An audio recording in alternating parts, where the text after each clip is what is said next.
మొత్తం మీద ఇక్కడ అంటే చాలా విషయాలు ఉన్నాయి. అక్కడ ఇది రాహుల్ గాంధీ చెప్తా ఉన్నాడు అంటే 2 కోట్ల ఓట్లల్లో కొన్ని లక్షలాది ఓట్లు ఏది ఫేక్ ఓట్లు ఉన్నాయి, తర్వాత ఒక్కరి పేరు మీద రకరకాలుగా ఓట్లు ఉన్నాయని చెప్పేసి నిన్న పవర్ పాయింట్ ప్రజెంటేషన్ ద్వారా ఆయన వెల్లడించిండు రాహుల్ గాంధీ. హర్యానాకు సంబంధించినటువంటి ఏదైతే ఓటర్ జాబితా ఉంటుందో ఆ జాబితాను తీసుకొచ్చేసి ఎక్కడెక్కడ ఏమేమి ఉన్నాయి, ఒక ఇంట్లో 500 ఓట్లు, ఒక ఇంట్లో ఇట్లా రకరకాలుగా ఆ ఓట్లు, తర్వాత ఒక మోడల్ వేరే దేశానికి చెందినటువంటి ఒక మోడల్కి సంబంధించి ఆమె ఫోటోతోటి ఒక 25 ఓట్లు, తర్వాత ఇంకొక ఆమె పేరుతోటి 40 ఓట్లు, ఇట్లా రకరకాలుగా మొత్తం కూడా జరుగుతున్నటువంటి పరిణామాలన్నింటినీ కూడా చూపించిండు రాహుల్ గాంధీ.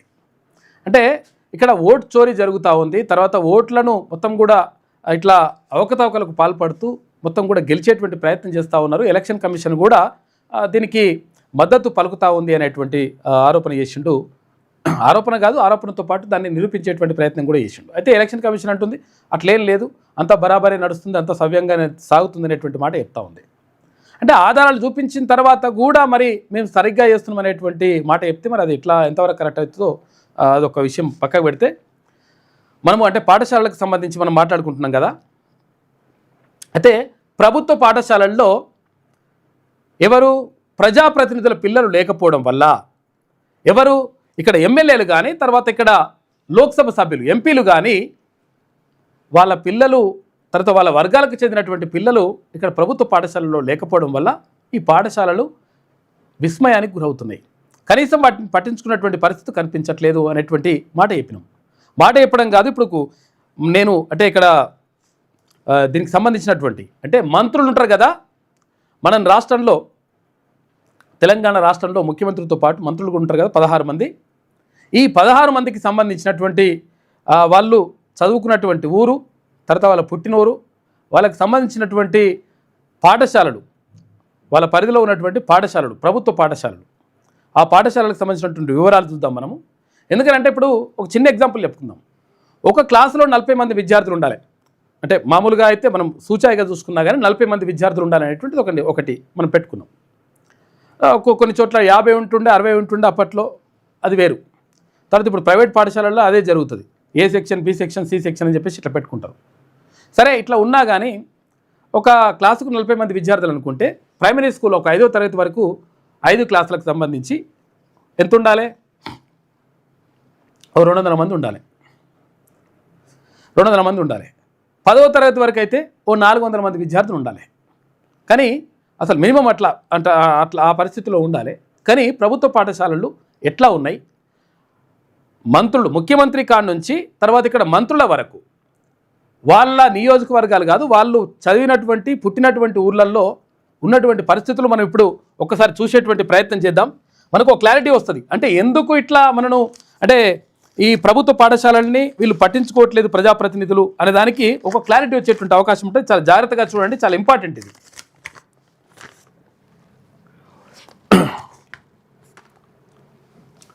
ఇప్పుడు ఎవరు? సీఎం మరియు మంత్రులు, వీళ్ళ గ్రామాల్లో, సొంత గ్రామాల్లో ఉన్నటువంటి పరిస్థితిని మనం ఒకసారి చూద్దాము. ప్రైమరీ స్కూల్లో ఎంతమంది ఉన్నారు, అప్పర్ ప్రైమరీ స్కూల్లో ఎంతమంది చదువుతున్నారు ప్రభుత్వ పాఠశాలకు సంబంధించి, తర్వాత హై స్కూల్లో ఎంతమంది చదువుకున్నారో చూసే ప్రయత్నం చేద్దాం. ముఖ్యమంత్రి సీఎం రేవంత్ రెడ్డి గారి ఇల్లు ఊరికి సంబంధించి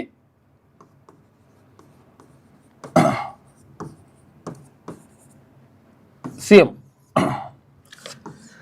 ఆయన ఊరు ఏది? నాగర్ కర్నూలు జిల్లా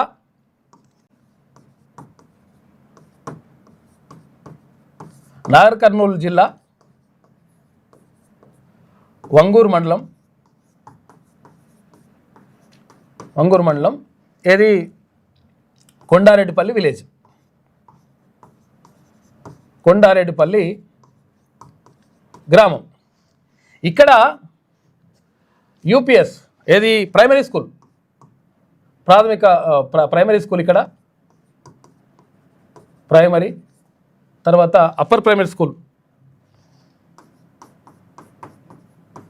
అప్పర్ ప్రైమరీ స్కూలు, తర్వాత హై స్కూల్. ఇక్కడ ఎక్కడెక్కడ ఎంతెంతమంది ఉన్నారో చూసే ప్రయత్నం చేద్దాం. ప్రైమరీ స్కూల్లో ఈ ఊర్లో కొండారెడ్డిపల్లిలో 53 మంది విద్యార్థులు ఉన్నట్టుగా, ఇవన్నీ ఈ లెక్కలు చెప్తుంది మీదేదో సొంత కవిత్వం ఏం కాదు, మీరు పోయి చూసుకోవచ్చు. ఎలా చూసుకోవచ్చు, చూసుకుంటే మీకు అర్థమైపోతుంది. Commissioner and director of school education government of Telangana ఆ సైట్లోకి వెళ్ళి చూస్తే కూడా మీకు క్లారిటీ వచ్చేస్తుంది. 53 మంది ఇక్కడ ప్రైమరీ స్కూల్లో, తర్వాత అప్పర్ ప్రైమరీ స్కూల్లో 28 మంది, హై స్కూల్ చూడండి. ఇక హై స్కూల్ చూసుకుంటే 22 మంది. ఏంట హై స్కూల్లో 22 మంది, 5 క్లాసులకు సంబంధించి 22 మంది చదువుతున్నారు. అంటే నిజంగా ఒకవేళ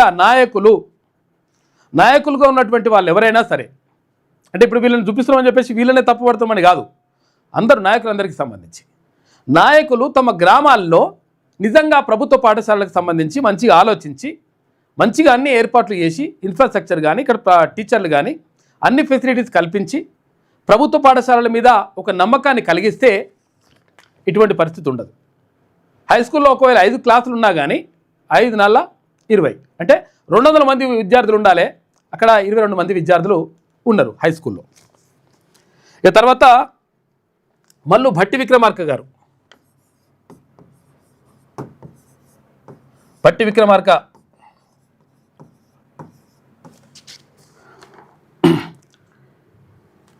లక్ష్మీపురం, వీళ్ళ సొంతూరు లక్ష్మీపురం, వైరా మండలం, వైరా నియోజకవర్గం కూడా. సరే ఆయన పోటీ చేసింది వేరే దగ్గర నుంచి, కానీ కాకపోతే సొంతూరు చెప్తున్నాం. ఇక్కడ ప్రైమరీ స్కూల్లో 26 మంది. ఉప ముఖ్యమంత్రి ఈయన, ఉప ముఖ్యమంత్రి గారి ఊర్లో ప్రైమరీ స్కూల్లో 26 మంది. ఇక అప్పర్ ప్రైమరీ స్కూలు, తర్వాత హై స్కూలు ఇక్కడ లేనే లేవు. టోటల్ ఏమున్నది ఇక పరిస్థితి ఏంది, అదే 26 మందే లెక్క వస్తున్నది. తర్వాత ఉత్తమ్ కుమార్ రెడ్డి గారు, ఉత్తమ్ కుమార్ రెడ్డి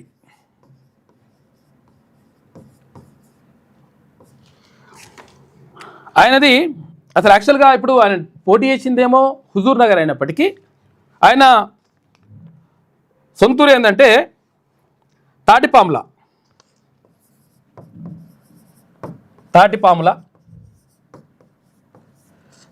గ్రామం, తుంగతుర్తి మండలం,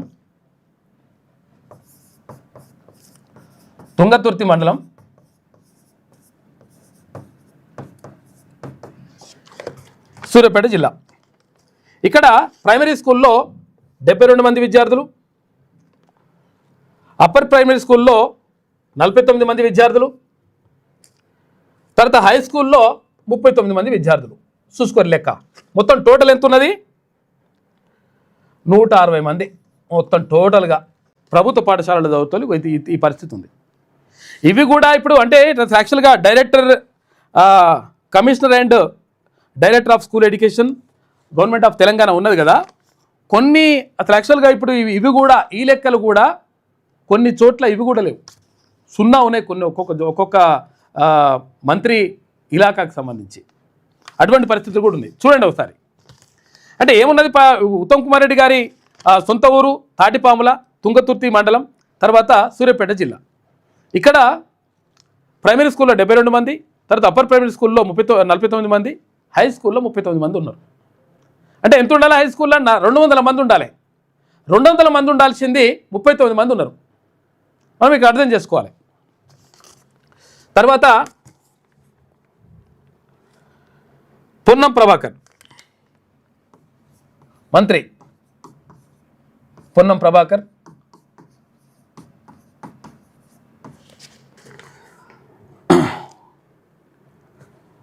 ఈయనది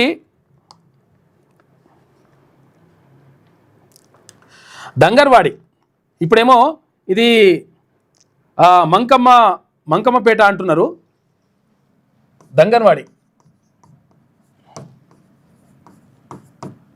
ఇప్పుడు తిన్నది మంకమ్మపేట అంటున్నారు.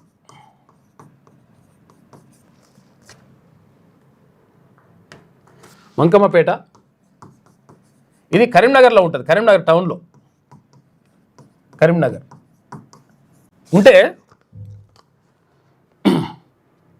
వార్డు చూసుకుంటే, ఇక్కడ చూసుకోండి ఒకసారి, వార్డు చూసుకుంటే 36. ఇక్కడ ఈ వార్డుకి సంబంధించి 36వ వార్డు అంటే ఇప్పుడు ఒకసారి మీరు కొట్టి చూడండి, మీకు అర్థమైపోతుంది స్టోరీ లెక్క. Primary school, primary 0, upper primary school 0 లేదు, తర్వాత హై స్కూలు ఇది కూడా ఈ వార్డులో లేదు, ఇప్పుడు మొత్తం కూడా లేదు, కథం. అంటే మరి నిజంగా మరి ఇక్కడ పిల్లలు లేరా, లేకపోతే ఇక్కడ ప్రజలు లేరా అంటే పబ్లిక్ ఉన్నారు, పిల్లలు ఉన్నారు, అన్నీ ఉన్నాయి లెక్కలు, కానీ అది ఆ పరిస్థితి అక్కడ ఉన్నది. కోమటిరెడ్డి వెంకటరెడ్డి,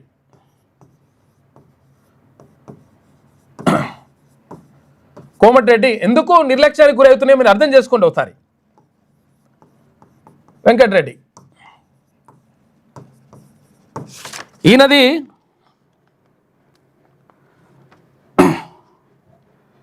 బ్రాహ్మణ వెల్లెంల ఊరు, బ్రాహ్మణ వెల్లెంల గ్రామం, బ్రాహ్మణ వెల్లెంల గ్రామము, వేముల మండలం, వేముల మండలం, నల్గొండ జిల్లా, నల్గొండ జిల్లా ఉన్నది కదా. ఈయన ఊర్లో కోమటిరెడ్డి వెంకటరెడ్డి గారి ఊర్లో, సొంతూరులో ప్రైమరీ స్కూల్లో 87 మంది, అప్పర్ ప్రైమరీ స్కూల్లో 97 మంది, హై స్కూల్లో 75 మంది. చూసుకో లెక్క, ఇగో ఈ పరిస్థితి ఉన్నది. అంటే ఇప్పుడు అసలు యాక్చువల్గా ఇది ఎంత ఉండాలి, మొత్తం టోటల్గా తక్కువ 400 మంది ఉండాలి మొత్తం ఈ రెండు కలిస్తే, primary school upper primary school ఇవన్నీ కలిస్తే తక్కువ 400 మంది ఉండాలి. కానీ ప్రభుత్వ పాఠశాలలకు వెళ్తారు. నిజంగా మరి అక్కడ విద్యార్థులు లేరా, లేకపోతే పిల్లలు లేరా, లేకపోతే చదువుకుంటలేరా అంటే విద్యార్థులు ఉన్నారు, పిల్లలు ఉన్నారు, చదువుకుంటారు, అన్నీ అవుతున్నాయి. కానీ ఇట్లా ఉన్నది పరిస్థితి. ఇక కొండా సురేఖ,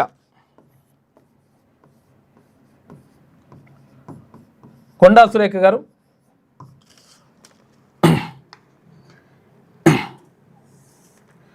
వంచనగిరి గ్రామం ఆమెది, వంచనగిరి గ్రామం, గీసుకొండ మండలం,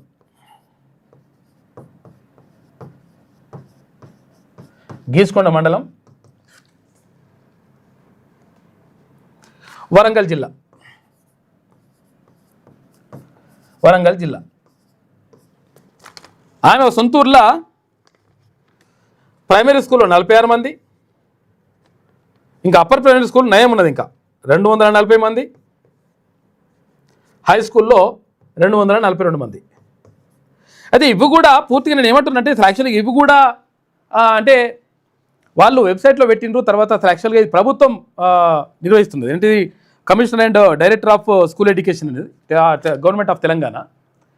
ఇప్పుడు మా ఊరు ఉన్నది, మా ఊర్లో యాక్చువల్గా ఏమైంది, యాక్చువల్గా ప్రైమరీ స్కూల్ వరకే ఉన్నది, అందులో 18 మంది విద్యార్థులు చదువుతున్నారు, 18 మంది. ఇప్పుడు ఆడ చూపించింది ఏమో ఎంతో చూపించారు తెలుసు, అసలు ఆడ 300 పైచిలకు మందిని మా ఊర్లో చూపించారు. మరి ఇప్పుడు ఇవి కూడా మనం నమ్మడానికి అంత దారుణమైనటువంటి పరిస్థితుల్లో ఉన్నాయి. మరి ఎక్కువ చేసి చూపిస్తారో ఏం చేసి చూపిస్తారో అర్థమవుతలేదు. ఇది మంత్రి కొండా సురేఖ గారికి సంబంధించినటువంటి ఊరికి సంబంధించిన వివరాలు. అయితే తర్వాత ధనసరి సీతక్క నియోజకవర్గానికి సంబంధించి సీతక్క ఊరు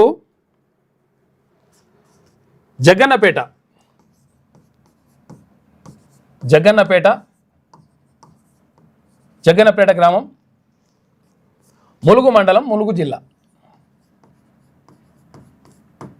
ములుగు మండలం, ములుగు నియోజకవర్గం, ములుగు జిల్లా అన్నీ.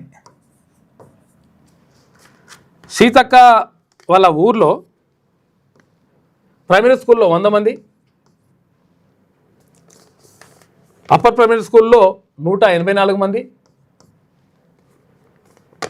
హై స్కూల్లో 119 మంది ఇక్కడ చదువుకుంటున్నట్టుగా చూపిస్తూ ఉన్నారు. ఇక తర్వాత దుద్దిల్ల శ్రీధర్ బాబు, దుద్దిల్ల శ్రీధర్ బాబు గారు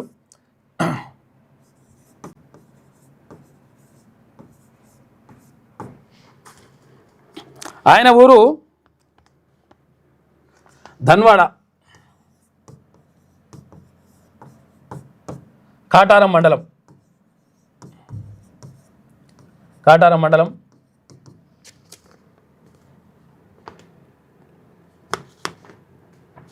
భూపాలపల్లి జిల్లా.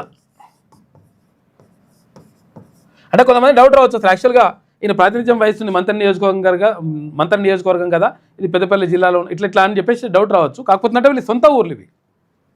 భూపాలపల్లి జిల్లా.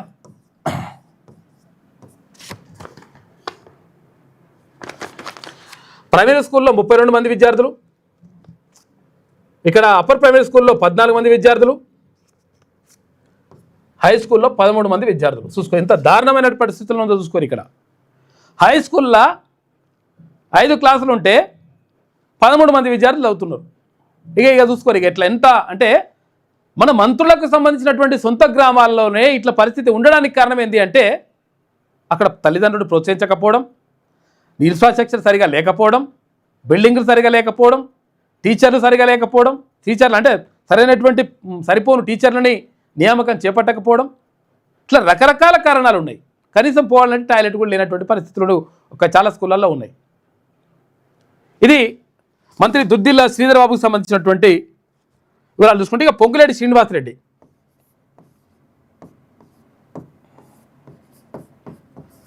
పొంగులేటి శ్రీనివాసరెడ్డి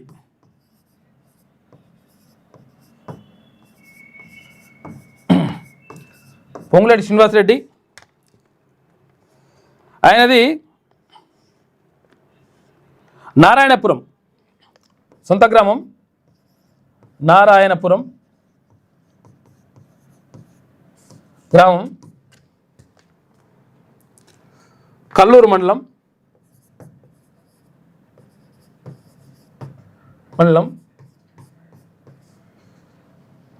ఖమ్మం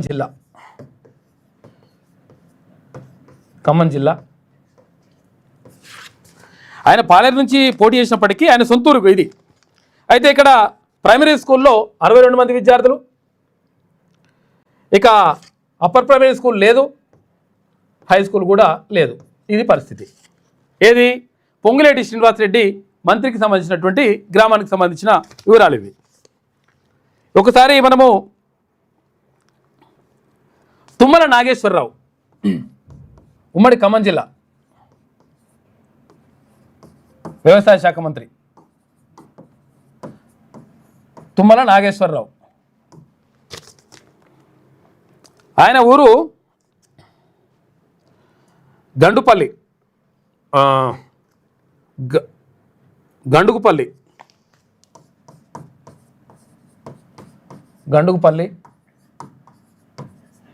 గ్రామం.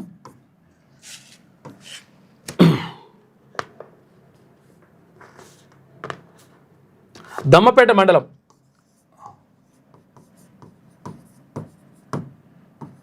మండలం, భద్రాద్రి జిల్లా, భద్రాద్రి కొత్తగూడెం జిల్లా,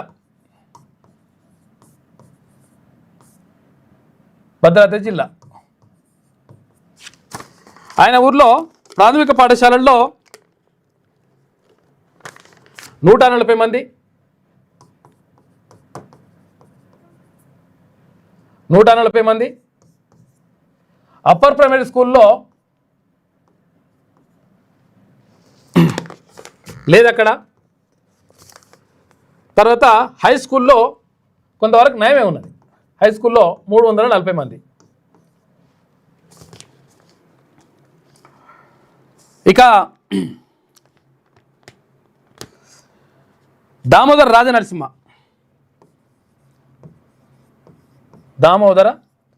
రాజనరసింహ, అంటే ఇప్పుడు అసలు యాక్చువల్గా ఈయన దామోదర రాజనరసింహకు సంబంధించి అంటే ఇక్కడ 2 చెప్తా ఉన్నారు. ఏమని చెప్తున్నారంటే జోగిపేట అని చెప్పేసి ఒకటి, అంటే ఆయన ఇప్పుడు ఉంటున్నది. తర్వాత అసలు యాక్చువల్గా సొంతూరేమో పుల్కల్ మండలం అని చెప్తా ఉన్నారు. రెండింటిని కూడా మనం ఒకసారి చూద్దాం. ఫస్ట్ జోగిపేట ఆందోళ్ నియోజకవర్గం కూడా అదే. ఇది సంగారెడ్డి జిల్లా.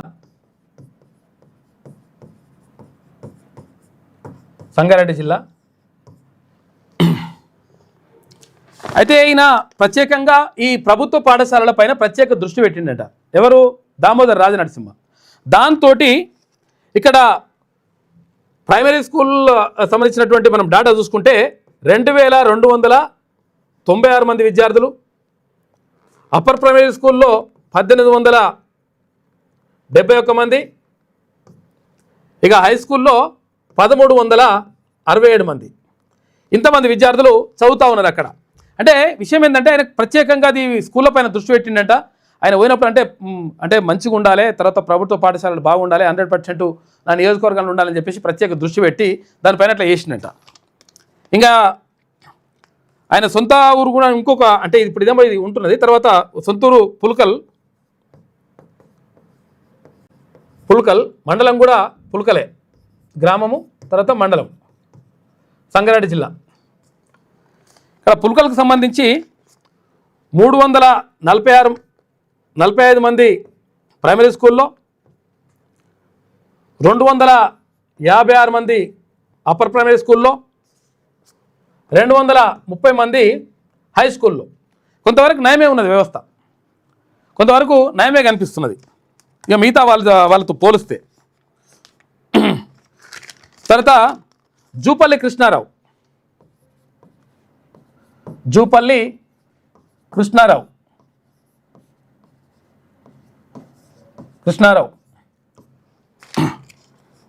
ఆయన సొంతూరు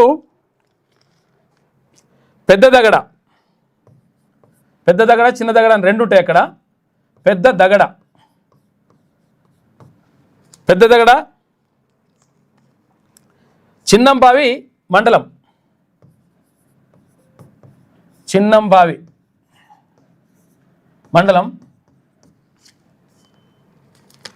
వనపర్తి జిల్లా సొంత గ్రామం ఇది.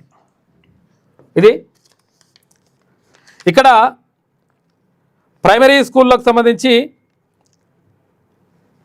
75 మంది, తర్వాత అప్పర్ ప్రైమరీ స్కూల్లో 38 మంది, హై స్కూల్లో 62 మంది. ఇక ఈ పరిస్థితి జూపల్లి కృష్ణారావు గారికి సంబంధించినటువంటి ఊర్లో ఇక ఈ పరిస్థితి ఉన్నది, సొంతూరులో. ఇక గడ్డం వివేకానంద్,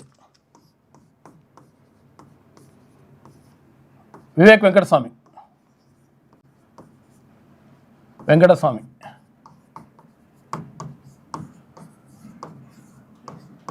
అసలు యాక్చువల్గా ఏంటంటే విషయం ఏంటంటే వాళ్ళకు ఇక్కడ పోటీ చేస్తుందేమో చెన్నూరు నియోజకవర్గం నుంచి గతంలో పోటీ చేసిండు. తర్వాత ఇట్లా జరిగినప్పటికీ విషయం ఏంటంటే ఆయనది అంటే పుట్టి పెరిగింది తర్వాత అంతా కూడా హైదరాబాద్. నిజంగా ఒకవేళ వివేక్ వెంకటస్వామి గారు, ఆయన తండ్రి గారు అక్కడ జిల్లాలో ఉండే, కాకపోతుందంటే ఆయన పుట్టి పెరిగిందంతా కూడా ఇక్కడ కాబట్టి ఈయన చిక్కడపల్లి తర్వాత ఇక్కడ బాంగ్లింపల్లి వస్తుంది కదా, హైదరాబాద్ చిక్కడపల్లి, హైదరాబాద్లో పుట్టిండు ఆయన. హైదరాబాద్లో అంతా అక్కడ చూసుకుంటే మనకు చాలామంది విద్యార్థులు ఉంటారు ఇక్కడ. ప్రైమరీ స్కూళ్ళలో చదివేటోళ్ళు మన డాటా ప్రకారం చూసుకుంటే 2385 మంది, తర్వాత అప్పర్ ప్రైమరీ స్కూల్లో 672 మంది, హై స్కూల్లో 418 మంది. ఇట్లా కొంతవరకు నయమే ఉన్న వ్యవస్థ. అంటే విషయం ఏంటంటే ఇక్కడ ఏది సిటీలో అయినప్పటికీ, హైదరాబాద్లో అయినప్పటికీ, హైదరాబాద్లో కొన్ని చోట్ల అంటే చాలామంది విద్యార్థులు ఎక్కువగా ఉండడానికి కారణం ఏంటంటే, ప్రభుత్వ పాఠశాలల్లో ఎక్కువ మంది విద్యార్థులు చదవడానికి కారణం ఏంటంటే, ఆయా బస్తీల్లో ఉన్నటువంటి పిల్లలు ఎవరైతే ఉంటారో వాళ్ళు చదివించలేనటువంటి పరిస్థితుల్లో ఉంటారు. కాయకష్టం చేసుకొని, కూలినాలు చేసుకొని రకరకాలుగా బతుకుతుంటారు. కాబట్టి వాళ్ళ పిల్లల్ని ఇప్పుడు మనం ఇంత నిన్న అనుకున్నాం, ఏది దమ్మాయిగూడలో చాలామంది పిల్లల్ని అసలు ఆ స్కూల్లో ఉన్నటువంటి రూములు సరిపోతలేవు, పిల్లలు పడతలేరు, సెక్షన్లు పెట్టినరు. ఏది గవర్నమెంట్ స్కూల్కి సంబంధించి A section, B section, C section ఇట్లా సెక్షన్లు పెట్టినరు. అంటే కారణం ఏంటి అంటే, ఏవైతే స్లమ్ ఏరియాస్ ఉంటాయో, తర్వాత అసలు యాక్చువల్గా అంటే వాళ్ళు ఫీజు కట్టలేనటువంటి పరిస్థితులు ఉన్నటువంటి తల్లిదండ్రులు ఉంటారో అక్కడ ప్రభుత్వ పాఠశాలల్లో ఎక్కువ చదివిస్తున్నటువంటి పరిస్థితి కనిపిస్తూ ఉంది. హైదరాబాద్లో చాలా చోట్ల ఇటువంటి పరిస్థితులు ఉన్నాయి. తర్వాత అడ్లూరి లక్ష్మణ్ కుమార్,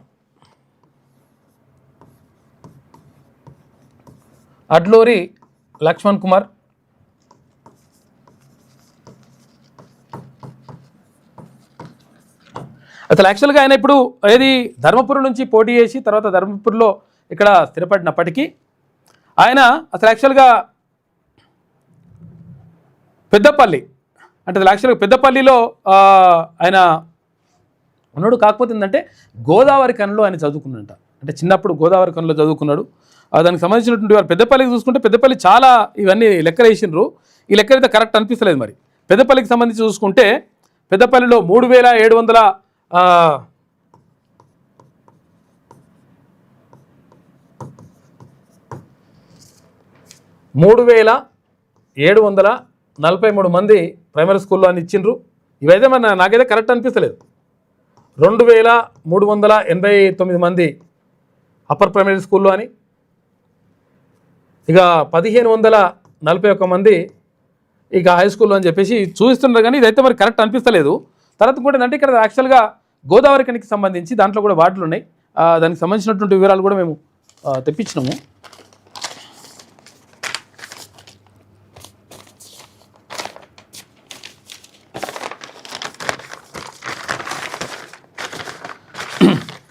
అడ్లూరి లక్ష్మణ్ కుమార్కి సంబంధించి కూడా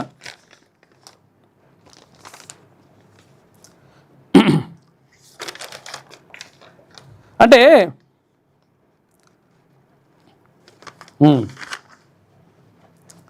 ఇక్కడ చూసుకుంటే ఒక్కసారి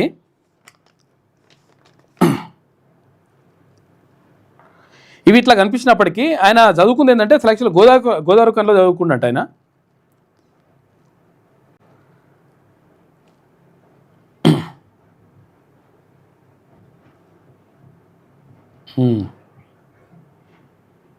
చదువుకున్నాడు. అక్కడ కొంతవరకు తక్కువనే ఉన్నాయి. కాకపోతే ఇది ఇక్కడ పెద్దపల్లి ఇంత చూపిస్తున్నామని పెద్దపల్లి ఇంత ఉన్నట్టయితే మరి నాకు అట్లా అనిపిస్తలేదు. ఏదో రాంగ్ పడ్డది లెక్క. తర్వాత వాకిటి శ్రీహరి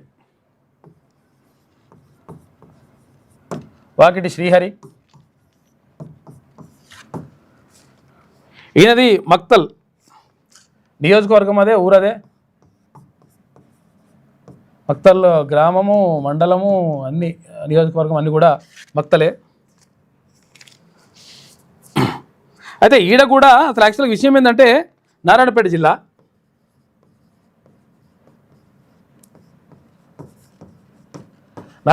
కాకపోతే ఇక్కడ కూడా అది లెక్కలు అంటే నమ్మశక్యంగా అయితే కనిపిస్తలేవు. ఎందుకంటే ఇది మొత్తం మక్తల్కి సంబంధించి అన్ని పరిధి మొత్తం తీసుకొని ఇట్లా వేసినట్టు అనిపిస్తున్నది. కాబట్టి ఇట్లా ఏది అప్పర్ ప్రైమరీ స్కూల్ చూసుకుంటే 4562 మంది ఉన్నట్టుగా, అప్పర్ ప్రైమరీ స్కూల్లో 3441 మంది, ఇక హై స్కూల్లో 2534 మంది అన్నట్టుగా ఇట్లా కనిపిస్తున్నది. కానీ ఇవైతే కరెక్ట్ అనిపిస్తలేదు. ఎందుకంటే విషయం ఏంటంటే ఇన్ని వేల మంది ప్రైమరీ స్కూల్లో చదువుకుంటారంటే నమ్మడానికి వీలు లేదు అది. కాకపోతే అంటే అక్కడ ఉన్నటువంటి పరిధిలో ఉన్నటువంటి స్కూళ్ళని కలిపి అట్లా వేసినట్టు అనిపిస్తుంది మరి ఈ లెక్కలైతే. ఇక వాకిటి శ్రీహరికి అట్లా సంబంధించి అట్లా ఉంటే, ఇక మొహమ్మద్ అజారుద్దీన్కి సంబంధించి చూసుకుంటే మొన్న మంత్రిగా పదవి చేపట్టింది కదా. ఈయన గౌన్ ఫౌండరీ నాంపల్లి, ఎందుకంటే ఇక్కడ నిజాం కాలేజ్ అది చేసిండు, పీజీ చేసిండు. తర్వాత గన్ ఫౌండరీలో చదువుకున్నాడు, అంటే ఆ ఏరియాలో పరిసర ప్రాంతాలలో. గన్ ఫౌండరీ అంటే ఇక్కడ ఏది మన అసెంబ్లీ ఉంటుంది కదా, అసెంబ్లీ ముందర నాంపల్లి. ఈ లెక్కలు చూసుకుంటే ప్రైమరీ స్కూల్లో ఇక్కడ 1922 మంది, అప్పర్ ప్రైమరీ స్కూల్లో 1164 మంది, హై స్కూల్లో 583 మంది. ఇట్లా వీళ్ళు చదువుకున్నట్టుగా కనిపిస్తూ ఉంది. మ్యాక్సిమం అందరూ అన్నీ వచ్చేసినట్టుగా, ఏమైనా మిస్ అయినాయా?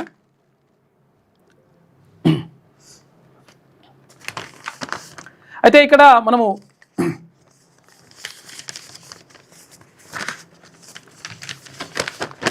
ఇక్కడ ఎవరు మిత్రుడు అడుగుతున్నాడు, నీకు ఎందుకు కరెక్ట్ అనిపిస్తుంది, తక్కువ ఉంటే ఎందుకు అనిపిస్తుంది, ఎక్కువ ఉంటే ఎట్లా ఎందుకు అనిపిస్తుంది అని చెప్పేసి అంటుండు. వేలలా ఉండే మిత్రమా, అందుకని ఆ ఉద్దేశంతో చెప్తున్నాను. వేలలా ఏడా నువ్వు అంటే అవన్నీ మొదలు చేసినట్టు. ఇప్పుడు మా ఊరికి సంబంధించి చూసినప్పుడే చూపిస్తాను నేను. మా ఊరికి సంబంధించి చూసినప్పుడే ఆ ఊరిలో ఉన్నదే ఒకటి ప్రైమరీ స్కూల్. అప్పర్ ప్రైమరీ స్కూల్లో 247 మంది ఉన్నట్టు, తర్వాత హై స్కూల్లో ఇంకా 200 మంది ఉన్నట్టుగా ఇట్లా అన్నీ చూపిస్తూ ఉన్నారు. కాబట్టి అవి కొన్ని అట్లా మా ఊరు చూసిన తర్వాత నేను అది కరెక్టా కాదని చెప్పేసి అనుకున్నాను. ఎందుకంటే మా ఊరు కరెక్ట్ వేసిండ్రు అనుకో, మా ఊరిది కానీ లేకపోతే మనకు తెలిసినటువంటి ఊర్లలో కరెక్ట్ వేసిండ్రు అనుకో, వేస్తే అప్పుడు నమ్మొచ్చు. కాకపోతే అంటే ఎక్కువ చేసి చూపిస్తున్నారు అనేటువంటి ఒక డౌట్ కూడా వస్తూ ఉంది. అందుకనే కరెక్ట్ అనిపిస్తుందా, కరెక్ట్ అనిపిస్తలేదంటే ఇట్లా ఇక్కడ ఇది నేను హుస్నాబాద్ గ్రామం ఎల్లమ్మ బజార్ నుంచి వచ్చాను. గత 10 ఏళ్ళుగా మేము ఒక సమస్యపై తిరుగుతున్నాము. ఈ ప్రభుత్వంలో 22 నెలలు అని చెప్పేసి ఒకటి ఉంటే సమస్య ఉంటే రామిత్రమా ఒకసారి. టీచర్లు కూడా ఎంతమంది ఉన్నారని చెప్పేసి కూడా అడుగుతున్నారు కొంతమంది. అంటే టీచర్లు కొన్ని చోట్ల సరిపోను ఉన్నారు, కొన్ని చోట్ల సరిపోను లేరు. కాకపోతే అంటే క్వాలిఫైడ్ టీచర్సే ఉంటారు. కాకపోతే ఏంటంటే వీళ్ళకు సరైనటువంటి వసతులు, సరైనటువంటి సౌకర్యాలు కల్పించకపోవడం వల్ల మొత్తం మీద ఇక్కడ విద్యార్థులు అనేటువంటిది చాలా తక్కువగా కొన్ని ప్లేసులలో మనం చూసుకోవచ్చు. ఇప్పుడు ఇది జోగిపేట ఆందోళనకు సంబంధించి ఎందుకు అందులో ఎక్కువ వచ్చింది అంటే నిజంగా ఆయన బాగానే మంచిగా చేసినట, ప్రత్యేకంగా దృష్టి పెట్టిండు దామోదర రాజ నరసింహ. అటువంటి దగ్గర బరాబరే ఉన్నది లెక్క. ఇక జూపల్లి కృష్ణారావుకి సంబంధించినటువంటి ఊర్లో 75 మంది ప్రైమరీ స్కూల్లో చదివితే ఈ 38 మంది అప్పర్ ప్రైమరీ స్కూల్, తర్వాత హై స్కూల్లో చూసుకుంటే 42 మంది. ఏది పెద్దదగడ, చిన్నంబావి మండలం, వనపర్తి జిల్లా. అంటే వీళ్ళు పోటీ చేసింది అంటే ఒక్కొక్క దగ్గర అయినప్పటికీ వాళ్ళ సొంత గ్రామాన్ని మనం ప్రామాణికంగా తీసుకొని ఇదంతా కూడా తీసుకురావడం జరిగింది, ఈ డేటా అంతా కూడా. ఇక్కడ ఏది తుమ్మల నాగేశ్వరరావుకి సంబంధించి దండుగులపల్లికి సంబంధించి ఆ గ్రామంలో దమ్మపేట మండలం, అక్కడ 140 మంది ప్రైమరీ స్కూల్లో చదువుకుంటే అప్పర్ ప్రైమరీ స్కూల్ లేదు అక్కడ హై స్కూల్లో 340 మంది ఉన్నారు. ఇక పొంగులేటి శ్రీనివాసరెడ్డికి సంబంధించి నారాయణపురం అయిన సొంత గ్రామం కల్లూరు మండలం, ఖమ్మం జిల్లా. ఇక్కడ ప్రైమరీ స్కూల్ ఒకటే ఉన్నది, అక్కడ 62 మంది మాత్రమే ఉన్నారు. ఇక దుద్దిలే శ్రీబాబుకి సంబంధించి ధన్వాడ కాటారం మండలం, భూపాలపల్లి జిల్లా. ఇక్కడ 32 మంది ప్రైమరీ స్కూల్లో ఉంటే 14 మంది అప్పర్ ప్రైమరీ స్కూల్లో, 13 మంది ఏది హై స్కూల్లో ఉన్నారు. అంటే ఇంత దారుణంగా ఉన్నది చూడు ఒకసారి. ఇట్లా అంటే ఇటువంటి పరిస్థితులు ఎందుకు వస్తూ ఉన్నాయి, ఇట్లా 0 ఇటువంటి పరిస్థితులు ఎందుకు వస్తాయి, 119 ఎందుకు వస్తూ ఉన్నాయి?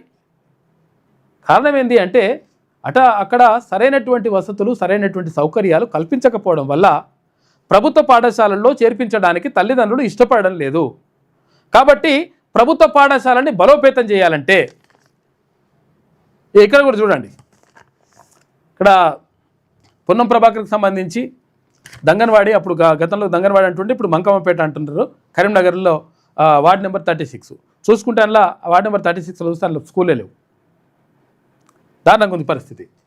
ఇక కోమటిరెడ్డి వెంకటరెడ్డి బ్రాహ్మణ వెల్లెంల వేముల మండలం, నల్గొండ జిల్లా. ఇక్కడ ప్రైమరీ స్కూల్లో 87 మంది, అప్పర్ ప్రైమరీ స్కూల్లో 97 మంది, హై స్కూల్లో చూసుకుంటే 75 మంది. వందల ఇప్పుడు ఏది నేను చదువుకున్నప్పుడు ఏది బొమ్మల రామారం జడ్పిహెచ్ఎస్ స్కూల్లో 480 మంది, 470 మంది, 500 మంది, 550 మంది, ఇట్లా రకరకాల ఇట్లా ఈ పరిస్థితులు ఉంటుండే. అరే అటువంటి కాడ నుంచి ఇప్పుడు 200 కూడా లేవు పరిస్థితి ఆ స్కూల్లో. అంటే ఎందుకు ఇట్లా మారిపోతూ ఉంది పరిస్థితులు, ఎందుకు మారిపోతూ ఉన్నాయి? మరి పిల్లలు ఏమైనా తక్కువ అవుతురా అంటే జనాభా పెరిగింది, అప్పటికిప్పటికీ జనాభా పెరిగితే పాఠశాలల్లో ఎక్కువ మంది విద్యార్థులు రావాలి. కానీ వీళ్ళందరూ కూడా ప్రైవేటు బాట పడుతున్నారు. కారణం ఏంటి అంటే ఈ ప్రభుత్వ పాఠశాలల్ని ఇక్కడ ఉన్నటువంటి ఎవరైతే పట్టించుకోవాలనో, ఎవరైతే వీటిని బలోపేతం చేయాలనో వాళ్ళు నిర్ణయం తీసుకోవడంలో లైట్ తీసుకుంటున్నారు. ఎందుకంటే మా వర్గాలకు సంబంధించినటువంటి పిల్లలు లేరనుకుంటారో మరి ఏమనుకుంటారో తెలియదు. కానీ విస్మయానికి గురవుతూ ఉన్నాయి ప్రభుత్వ పాఠశాలలు. ఇక్కడ కేజీబీవీలు కానీ, అక్కడ మోడల్ స్కూళ్ళు కానీ, ఇక్కడ జెడ్పీహెచ్ఎస్ స్కూళ్ళు కానీ, ఇక్కడ గవర్నమెంట్ స్కూల్స్ కానీ, రకరకాలుగా అన్ని గురుకులాలు కానీ, ఇట్లా అన్నీ కూడా మొత్తం కూడా వాటికి ఆదరణకు నోచుకోవడం లేదు. దీనివల్ల నష్టం జరుగుతూ ఉంది. ఇక్కడ ముఖ్యమంత్రి గారికి సంబంధించినటువంటి ఊర్లో అక్కడ హై స్కూల్లో 22 మంది విద్యార్థులు ఒకసారి తీసి చూడండి. ఒకసారి commissioner and director of school education government of Telangana Kondareddipalli ఊర్లో చూడండి ఒకసారి. అంటే ఇప్పుడు మనం ఏమంటున్నామంటే ఇక భట్టి విక్రమార్కకు సంబంధించినటువంటి ఊర్లో లక్ష్మీపురం వైరా మండలం ఇక్కడ ప్రైమరీ స్కూల్లో 26 మంది, హై స్కూల్ తర్వాత అప్పర్ ప్రైమరీ స్కూల్ లేదాడ.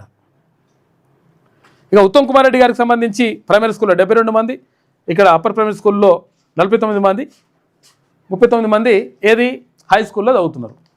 అంటే ఇంత దారుణమైనటువంటి పరిస్థితులు ఎందుకున్నాయి? కారణం ఏంటి అంటే వాళ్ళు మన గురించి ఆలోచిస్తే, ఈ పేద వర్గాల గురించి ఆలోచిస్తే, నిజంగా ఇట్లా ఆలోచిస్తే పరిస్థితులు ఇట్లుండయి. కానీ ఎందుకు మారిపోతూ ఉన్నాయి? ఎందుకు ఇట్లా ప్రభుత్వ పాఠశాలలు మంచిగా కావాలి, ఇక్కడ విశ్వవిద్యాలయాలు మంచిగా కావాలి, అక్కడ డిగ్రీ కాలేజీలు జూనియర్ కాలేజీలు మంచిగా కావాలి? మొన్నటి దాకా ఒక 4-5 ఏళ్ళ క్రింద దాకా ఏది 2018 దాకా ఉమ్మడి రంగారెడ్డి జిల్లాలో ఒక్క ప్రభుత్వ డిగ్రీ కళాశాల లేదంటే, ఉమ్మడి రంగారెడ్డి జిల్లాలో ఒక్క ప్రభుత్వ డిగ్రీ కళాశాల లేదంటే మీరు నమ్ముతారా? కానీ అదే వాస్తవం. 2018 వరకు ఉమ్మడి రంగారెడ్డి జిల్లాలో ఒక్క గవర్నమెంట్ డిగ్రీ కాలేజ్ లేదు. అరే మన సిటీ సరౌండింగ్ కదా మస్తుగా ఉంటాయి అని చెప్పేసి అందరూ అనుకుంటారు, కానీ లేదు. అటువంటి పరిస్థితి ఎందుకున్నాయంటే పాలకులు నిర్లక్ష్యంగా వ్యవహరిస్తూ ఉన్నారు. పాలకులు మన గురించి ఆలోచించడం లేదు, పేద పిల్లల గురించి. ఎందుకంటే ప్రభుత్వ పాఠశాలల్లో, ప్రభుత్వ కళాశాలల్లో, ప్రభుత్వ విశ్వవిద్యాలయాల్లో ఎవరు చదువుకుంటారంటే పేద వర్గాలకు చెందినటువంటి బీసీ, ఎస్సీ, ఎస్టీ, మైనార్టీ బిడ్డలే ఎక్కువ చదువుకుంటారు. కాబట్టి ఇక్కడ ఎందుకుంటారు అట్లా? ఒక టీచర్ చెప్తున్నాడు, ఒక ఆయన ఫోన్ చేసి మొన్న ఏమంటున్నాడు అంటే మా స్కూల్లో ఏది బీసీ పిల్లలు ఉన్నారు, ఎస్సీ పిల్లలు ఉన్నారు, ఎస్టీ పిల్లలు ఉన్నారు, మైనార్టీ పిల్లలు ఉన్నారు, రెడ్డిలు లేరని చెప్తున్నాడు. అరే ఇట్లా ఎందుకు అట్లా అంటే అందుకనే ఆ వర్గాలు ఈ వర్గాల ప్రజల గురించి ఆలోచించడం లేదు. కాబట్టే ఇవి నిర్లక్ష్యానికి గురవుతూ ఉన్నాయి, కాబట్టి అన్యాయానికి గురవుతూ ఉన్నాయి. అందుకని మనం ఏం చేయాలి మరి మనోడిని ఆడబెట్టుకుంటే ఏడా వడ్డించకాడ అంటే ప్రభుత్వ పాఠశాలని బాగా చేసే కాడ, ప్రభుత్వ కళాశాలని బాగా చేసే కాడ, లేకపోతే విశ్వవిద్యాలయాలని బలోపేతం చేసే కాడ మనోడిని పెట్టుకుంటే అప్పుడు కదా అభివృద్ధి అయ్యేది, అప్పుడు కదా మంచి జరిగేది. కాబట్టి నిర్లక్ష్యానికి గురవుతున్నాయి అంటే ప్రజలమైనటువంటి మనం కూడా కారణమే. ఎందుకంటే మనోడిని కోటు వేసుకుంటలేం, మనోడిని సీట్లో కూర్చోబెడతలేం మనం. కాబట్టి ఆటోమేటిక్గా జరుగుతుంది. కాబట్టి ఈ ప్రభుత్వ పాఠశాలలు ఇవన్నీ కూడా బలోపేతం కావాలంటే 100% మార్పును కోరుకుంటే జరుగుతుంది. లేకపోతే వాళ్ళని పట్టించుకుంటారు మన గురించి. ఇది చాలాసేపు అవుతున్నట్టుంది. మనము మన న్యూస్లోకి వెళ్దాం. ఎందుకంటే చాలామంది అనుకుంటారు అసలు యాక్చువల్గా విషయం ఏంటంటే ఈ డిస్కషన్ కూడా జరుగుతూ ఉన్నట్టుంది. అంటే మేము న్యూస్ చూద్దాం అనుకుంటే అసలు యాక్చువల్గా ఇవన్నీ విషయాలు ఎందుకు చెప్తున్నానంటే కాకపోతే అవేర్నెస్ చేయడంలో భాగంగా ప్రత్యేకంగా చెప్పాల్సి వస్తుంది. దీనివల్ల ఎందుకంటే ప్రజల్లోకి వెళ్ళాలంటే ఇది కొద్దిసేపు చెప్పిన తర్వాత ఆ తర్వాత న్యూస్లోకి వెళ్తే బాగుంటుంది అనేటువంటి ఉద్దేశంతో మాత్రమే వెళ్తున్నాం. ఎందుకంటే ఇక్కడ టైం వేస్ట్ చేయాలన్న ఉద్దేశం కాదు, కాకపోతే ఈ విషయాన్ని మీరు అర్థం చేసుకుంటారని. ఎందుకంటే మనకు విషయాలు తెలిస్తే, విషయం మీద పరిజ్ఞానం ఉంటే ఆటోమేటిక్గా మనకు జరుగుతున్నటువంటి అన్యాయం ఏం జరుగుతుందో తెలుస్తుంది. కాబట్టి ఆ విషయాలు చెప్పడం జరుగుతూ ఉంది. రండి, ఇక వీళ్ళు దేని గురించి వచ్చినట్టుంది. దేని గురించి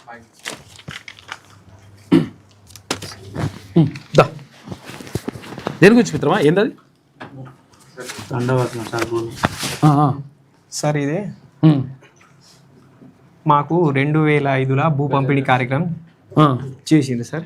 అప్పుడు అక్కడ ఉన్నవంటి ఎంఆర్ఓ, ఎంపీడీఓ సార్ వచ్చి భూ పంపిణీ కార్యక్రమం చేసింది సార్. చేస్తే అక్కడ జూనియర్ అంటే అట్కర్ కళావతి విఆర్ఏగా వర్క్ చేస్తుంది సార్. అయితే ఆమెకు వచ్చేది నెల జీతం 5,000 నుంచి 10,000 వరకు సార్. అయితే ఇప్పుడు ఈ ధరణి వెబ్సైట్ వచ్చిన తర్వాత వాళ్ళ కుటుంబ సభ్యుల పేరట ఒక 10 ఎకరాల వరకు వాళ్ళ కుటుంబ పట్టాల అవకాశాలు ఉండే సార్ ధరణి వచ్చే టైం. ఇప్పుడు ఫ్రీ వచ్చే భూమిని వాళ్ళ పేరు మీద రాసేస్తుంది. అయితే అప్పుడు మా అంటే జనాల మీద మీరు ఇంత లక్ష రూపాయలు ఇస్తే మేము ఇది చేపిస్తాం 2 లక్షలు అని వాళ్ళు మమ్మల్ని డిమాండ్ చేస్తే మీరు పైసలు ఇచ్చిన వాళ్ళకి ఏయించారు, లేకపోతే లేదు. ఆ టైంలో మా దగ్గర లేకుండే సార్. ఏ ఊరు మీది? మాది కొమరం మాసిఫాబాద్ దయగా మండలం కల్వాడ ఊరు మండలం దయగం జిల్లా కుమ్రం భీం ఆసిఫాబాద్ జిల్లా. అయితే మేము వేయలేనందువల్ల ఇందులో లిస్టుల ప్రకారం పట్టాలు గిరిజన బిడ్డల పాపం ఈ లిస్టుల ప్రకారం పట్టాలు రావాలి సార్ మాకు. ఓకే. అయితే ఏమైందంటే ప్రభుత్వం ఇచ్చిన భూమి ఇంతకు రావాలి, ఒకరు 2 ఎకరాలు, ఒకరు 3 ఎకరాలు, ఒక ఎకరా భూమి అట్లా ప్రభుత్వం చెప్పింది. ఈ లిస్ట్ లో ఉన్న వారి పేరే పట్టాలు అయితే అన్నారు. అయితే ఇక్కడ ఏమైంది, వాళ్ళ లిస్ట్ లో 2 పేర్లే ఉన్నాయి. అయితే మిగతా 3 పేర్లు కూడా వాళ్ళు యాడ్ చేసుకున్నారు సార్. అది మేము అదే పేరు ఉంటే ఇంకో 3 పేర్లు వాళ్ళ పేర్లు యాడ్ చేసుకున్నారు. వాళ్ళు చేసేది అక్కడ కాస్ట్ ఎకరమే సార్. వాళ్ళు అధికంగా 10 ఎకరాల వరకు కాస్ట్ చేసుకున్నారు సార్. వాళ్ళు చేసుకున్న కాస్ట్ పట్టాలి సార్. ఇది హట్కర్ కళావతి అంటే ఆమె ఎవరు? ఆమె జూనియర్ అసిస్టెంట్ సార్. ఇప్పుడు వాళ్ళ భర్త మా ఇల్లుని జేసీబీ తోని కూలగొడతా అని మమ్మల్ని హట్కర్ కళావతి మళ్ళా 1 ఎకర్ సార్. ఓకే. హట్కర్ మధుకర్ వాళ్ళ హస్బెండ్. హట్కర్ అంటే అదే కదా. హట్కర్ తుకారాం 2 ఎకరాలు. మళ్ళీ హట్కర్ శ్యామ్ 1 ఎకర్స్. మళ్ళీ జర్పుల హనుమంతు 1 ఎకర్. వాళ్ళ జూనియర్ అసిస్టెంట్ వాళ్ళ డాడీ. ఓకే. మళ్ళీ Jarpula Hanumanthu sir same as this 1 acre. Jarpula Hanumanthu same as this 1 acre. 10 ఎకరాలు చేసుకున్నారు సార్. అక్కడ ఉన్న వంటి కుటుంబాలకు మాకు న్యాయం జరగాలని మేము వచ్చేసినాం సార్. 100% మాట్లాడదాం, కూర్చుంటే కలెక్టర్ దగ్గర కూడా పోయినాం సార్. కలెక్టర్ సార్ దగ్గర ఏమంటారు? కలెక్టర్ ఏమన్నారు? మీకు న్యాయం చేపిస్తా అన్నారు. ఎంఆర్ సార్ దగ్గర మా ఎంఆర్ సార్ కూడా 2 రోజులు మా సైడ్ ఉన్నాడు. మీకు న్యాయం చేస్తా, కలవతి ట్రాన్స్ఫర్ చేసి మీకు న్యాయం చేస్తా, తర్వాత సర్వేకి వచ్చి మీకు ఏమైనా జాగా ఎక్కువ ఉంటే లేని వాళ్ళకి కూడా ఇద్దామని చెప్పింది సార్. ఈ రోజు వస్తా రేపు వస్తా అని ఒక వారం రోజులు డిలే చేసి సార్. తర్వాత మొత్తం వచ్చి కళావతి పేరు దీంట్లో ఎందుకు రాసిళ్ళు, మెన్షన్ ఎందుకు చేసిండ్రు, కళ్యాణ లక్ష్మి సార్ మేము కళ్యాణ లక్ష్మి గురించి మేము కలెక్టర్ సార్కి ఇచ్చిన దాంట్లో కళ్యాణ లక్ష్మి గురించి రాయలే. వాళ్ళు ఏదో ప్లానింగ్ చేసుకొని ఊరికి వచ్చి మా భూమి గురించి ఏం మాట్లాడే ఎంఆర్ఓ సార్ డైరెక్ట్ వచ్చి అది దాని గురించే కళావతి పేరు ఎందుకు రాసిళ్ళు అని మమ్మల్ని ఓకే. ఓకే, మనం మాట్లాడదాం. ఏమంటారంటే తహసీల్దార్తో మాట్లాడతా, తర్వాత కలెక్టర్తో మాట్లాడదాం. కూర్చోండి మీరు. Thank you sir. కూర్చోండి. రైట్. అదేముందో ఏం కథలు తెలుసుకుందాం దాన్ని. మైక్ తీసుకోండి. ఇక వార్తల్లోకి వెళ్దాం. ముందుగా ఈనాడు దినపత్రికను చూద్దాం. అమెరికా సిగలో భారతీయం అని చెప్పేసి ప్రత్యేక అంటే స్పెషల్ ప్రధాన కథనం కనిపిస్తూ ఉంది ఈనాడు దినపత్రికలో. ఏమైందంటే నిజంగా అమెరికాలో ప్రవాస భారతీయులు ఎవరైతే ఉంటారో మన హైదరాబాద్కి చెందిన వాళ్ళు కూడా ప్రవాస భారతీయులు అక్కడ మేయర్లుగా రకరకాలుగా పదవుల్లో అక్కడ కొనసాగుతున్నారంట. అక్కడ అవకాశం వచ్చింది. ఇప్పుడు మొన్న ట్రంప్కు వ్యతిరేకంగా డెమోక్రాట్లు తర్వాత ఇక్కడ ఇద్దరు కూడా పోటీ పడితే వాళ్ళిద్దరికి సంబంధించి ఈయనకు అంటే వీళ్ళు గెలిచిరట. ఎవరికి? ట్రంప్కు వ్యతిరేకంగా మాట్లాడిన ఎవరైతే హైదరాబాదీ వాళ్ళు ఉన్నారో, తర్వాత ఇక్కడ భారతీయులు ఉన్నారో వాళ్ళు అక్కడ మేయర్గా అయిందంట హమ్దాని అని. న్యూయార్క్ మేయర్గా మమ్దాని. ఇక ట్రంప్ పిలుపును తిప్పికొట్టిన జనం, పలు చోట్ల రిపబ్లికన్లకు ఎదురు దెబ్బ. రిపబ్లికన్లు అంటే ట్రంప్ పార్టీ, డెమోక్రాట్లు అంటే దానికి ఇప్పుడు ప్రతిపక్ష పార్టీ. భారత సంతతి నేతల ఘన విజయం. వర్జీనియా ఎల్జీ అంటే లెఫ్టినెంట్ జనరల్ ఉంటుంది కదా, ఎల్జీగా మన హైదరాబాదీ హస్మి అని చెప్పేసి ఈమె ఇక్కడ హైదరాబాద్లోనే పుట్టింది. హైదరాబాద్లోనే 4 సంవత్సరాల పాటు ఇక్కడనే ఉన్నారు. పుట్టిన తర్వాత వాళ్ళు అప్పుడు ఆ తర్వాత వలస వెళ్ళిండ్రు అమెరికాకు. ఆమె ఇప్పుడు అక్కడ ఎల్జీగా ఎంపికైందట.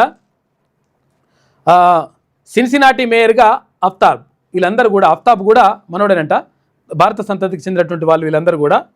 ఇగో జోహ్రాన్ మమ్దాని అని చెప్పేసి ఈయన న్యూయార్క్ మేయర్గా అయినట. అమెరికా ఎన్నికల చరిత్రలో భారతీయం వెలుగులేనింది. న్యూయార్క్ నగరంతో పాటు పలు చోట్ల భారత సంతతి నేతలు ఘన విజయం సాధించి చరిత్ర సృష్టించారు.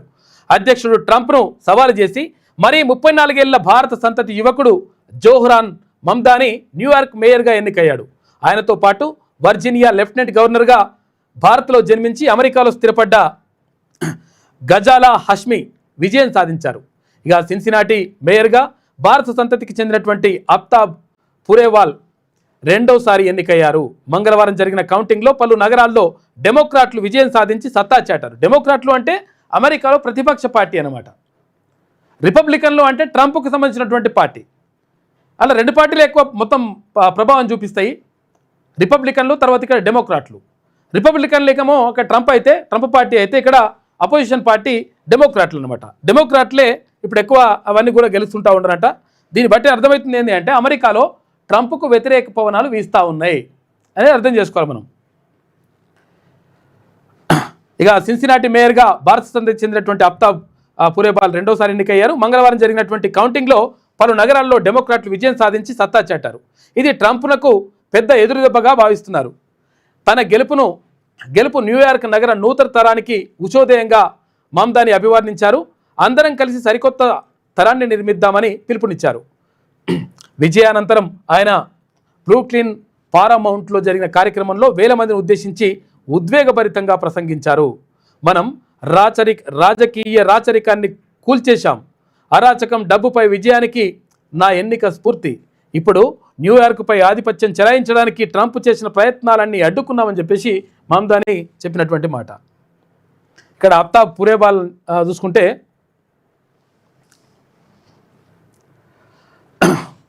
ఒహాయోలోని సిన్సినాటిలో అమెరికా ఉపాధ్యక్షుడు జేడి వాన్స్ సవతి సోదరుడైనటువంటి రిపబ్లికన్ అభ్యర్థి కోరీ బౌమ్యాన్ను భారత సంతతికి చెందినటువంటి అఫ్తాబ్ పురేబాల్ ఓడించారు. ఆయన ఈ నగర మేయర్గా ఎన్నిక కావడం ఇది రెండోసారి. అమెరికా అటార్నీ ప్రత్యేక సలహాదారుడిగా పనిచేసిన 43 ఏళ్ల పురేవాల్ 2021లో మొదటిసారి మేయర్గా గెలిచారు. పురేవాల్ తల్లి టిబెట్కు చెందినవారైతే ఇక్కడ తండ్రి పంజాబీ వాడంట. మన దేశానికి చెందినటువంటి పంజాబీ సంతతికి చెందినటువంటి వాడు ఈ అఫ్తాబ్ పురేవాల్. మొత్తం మీద ఇక్కడ భారత సంతతికి చెందినటువంటి వాళ్ళు. అంటే గతంలో ఏముండే, బ్రిటిష్ వాళ్ళు భారతదేశాన్ని, బ్రిటిష్ వాళ్ళు చాలా దేశాలని పరిపాలించారు, వాళ్ళ గుప్పిట్లోకి తీసుకున్నారు. పరిపాలన అంతా కూడా వాళ్ళ చేతిలో ఉండే, రాజులు అన్నమాట ఒక రకంగా అట్లా. అయితే ఇప్పుడు అక్కడ బ్రిటన్లో మొన్నటిదాకా ప్రధానిగా ఉన్నటువంటి ఆయన కూడా మనవాడే. తర్వాత ఇప్పుడు అమెరికాలో చాలా చోట్ల కూడా భారత సంతతికి చెందినటువంటి వాళ్ళు ఇక్కడ మొత్తం మీద అక్కడ విజయం సాధిస్తున్నారు. తర్వాత వివిధ పదవుల్లో ప్రజాప్రతినిధులుగా ఎన్నికైతున్నటువంటి పరిస్థితి కనిపిస్తూ ఉందని చెప్పేసి అమెరికా సిగలో భారతీయం అని చెప్పేసి ఒక ప్రత్యేక కథనం కనిపిస్తూ ఉంది ఈనాడు దినపత్రికలో. ఇక గెలుపుపై నమ్మకం లేకనే భరాసా సెంటిమెంట్ అస్త్రం అని చెప్పేసి ముఖ్యమంత్రి రేవంత్ రెడ్డి అంటుండు. కంటోన్మెంట్ అభివృద్ధిపై ఎమ్మెల్యే శ్రీ గణేష్ సవాల్కు కేటీఆర్ బదులు ఇవ్వాలి. ఎందుకంటే కంటోన్మెంట్లో గతంలో అక్కడ లాస్య నందిత చనిపోయిన తర్వాత, అకాల మరణం తర్వాత అక్కడ శ్రీ గణేష్ గెలుపొందిన తర్వాత 4,000 కోట్ల రూపాయలకు సంబంధించిన అభివృద్ధి కార్యక్రమాలు చేపట్టినాం. కాబట్టి ఆయన చెప్తాడు, కావాలంటే అక్కడ ఉన్నటువంటి ఎమ్మెల్యే చెప్తాడు ఏం జరిగిందో ఏం కథనో, ఇక్కడ కూడా అటువంటి పని చేస్తామని చెప్పేసి ముఖ్యమంత్రి హామీ ఇస్తూ ఉన్నారు. జూబ్లీహిల్స్ ప్రచారంలో సీఎం రేవంత్ కేసీఆర్ కేటీఆర్ల అవినీతిపై మోడీ అమిత్ షాలతో చర్చించి వారిని జైల్లో పెట్టించాలని చెప్పేసి కిషన్ రెడ్డికి హితవు పలికిండు ముఖ్యమంత్రి రేవంత్ రెడ్డి. రాష్ట్రాన్ని అభివృద్ధి చేస్తూ సంక్షేమ పథకాలు అమలు చేస్తున్న కాంగ్రెస్ పార్టీకే జూబ్లీహిల్స్ ఉప ఎన్నికలో ఓటు వేయాలని ఓటర్లకు సీఎం రేవంత్ రెడ్డి పిలుపునిచ్చారు. ఎన్నికల్లో విజయంపై నమ్మకం లేకనే బరాసా నాయకులు సెంటిమెంట్ అస్త్రంతో మోసం చేసేందుకు ఇళ్లకొస్తున్నారని ధ్వజమెత్తారు. జూబ్లీహిల్స్ నియోజకవర్గంలోని షేక్పేట, యూసుఫ్గూడ డివిజన్లలో బుధవారం నిర్వహించిన రోడ్ షోలు, ప్రచార సభల్లో ముఖ్యమంత్రి పాల్గొని ప్రసంగించిండు. కాంగ్రెస్ అభ్యర్థి నవీన్ యాదవ్ను గెలిపించాలని కోరుతున్న సీఎం రేవంత్ రెడ్డి చిత్రంలో మంత్రులు కొండా సురేఖ, వివేక్ వెంకటస్వామి, ఎమ్మెల్యే కౌసల్ మొయ్యుద్దీన్ తదితరులందరూ కూడా ఇందులో పాల్గొన్నారు ఈ కార్యక్రమంలో. మైనార్టీలను మభ్యపెట్టే కుట్ర అని చెప్పేసి బరాసాను భాజపాకు తాకట్టు పెట్టారు సీఎం రేవంత్ రెడ్డి ఆరోపణ. కాంగ్రెస్కు మద్దతు ప్రకటించినరు క్రైస్తవ మత పెద్దలంట. మొత్తం మీద అక్కడ హోరాహోరీగా ప్రచారం సాగుతూ ఉంది. మొత్తం కూడా నువ్వా నేనన్నట్టుగా పరిస్థితి అంతా కూడా ఉంది. ఎక్కడ జూబ్లీహిల్స్ ఉప ఎన్నికకు సంబంధించి అన్ని పార్టీలు కూడా మొత్తం కూడా శక్తియుక్తులన్నింటినీ కూడా అక్కడ పెడతా ఉన్నాయి. ఇక్కడ ప్రభుత్వం నుంచి అంటే అధికారంలో ఉన్నటువంటి కాంగ్రెస్ పార్టీ, ఇటు కాంగ్రెస్ పార్టీ రాష్ట్ర అధ్యక్షుడు, తర్వాత రాష్ట్ర ఇన్ఛార్జ్, వ్యవహారాల ఇన్ఛార్జు, ఆమెతో పాటు ఇక్కడ ముఖ్యమంత్రి రేవంత్ రెడ్డి, మంత్రులు, ఎమ్మెల్యేలు చాలామంది 100 మందికి ఒక లీడర్ చొప్పున మొత్తం నడుస్తూ ఉంది లెక్క. ఇక తర్వాత అక్కడ భరాసా కూడా బీఆర్ఎస్ కూడా అట్టనే మొత్తం హరీష్ రావు, కేటీఆర్ మొత్తం కూడా ఆనే ఉన్నారు. దాంతోపాటు మాజీ ఎమ్మెల్యేలు, ఎంపీలు, ఇప్పుడున్న ఎమ్మెల్యేలు, తర్వాత మాజీ మంత్రులు అందరు కలిసి మొత్తం కూడా జూబ్లీహిల్స్ ప్రచారంలో మునిగి తేలుతూ ఉన్నారు. కారణం ఏంటి అంటే ఈ జూబ్లీహిల్స్ ఎన్నిక ఒకవేళ బీఆర్ఎస్ పార్టీ కనుక గెలుచుకుంటే కాంగ్రెస్ పార్టీ పని అయిపోయిందనేటువంటి ప్రచారం చేయడానికి బీఆర్ఎస్ సిద్ధంగా ఉంది. లేదు 100% ప్రభుత్వానికి మద్దతుగా ఉన్న ప్రజలు అని చెప్పడానికి ప్రయత్నం చేస్తూ ఉంది కాంగ్రెస్ పార్టీ. లేదు ఈ రెండు పార్టీలను నమ్మట్లేదు, మాదే కరెక్ట్ అని చెప్పేసి అక్కడ భారతీయ జనతా పార్టీ అట్లా రెడీగా ఉంది. కాబట్టి మొత్తం కూడా హోరాహోరీగా ప్రచారం అయితే కొనసాగుతూ ఉంది.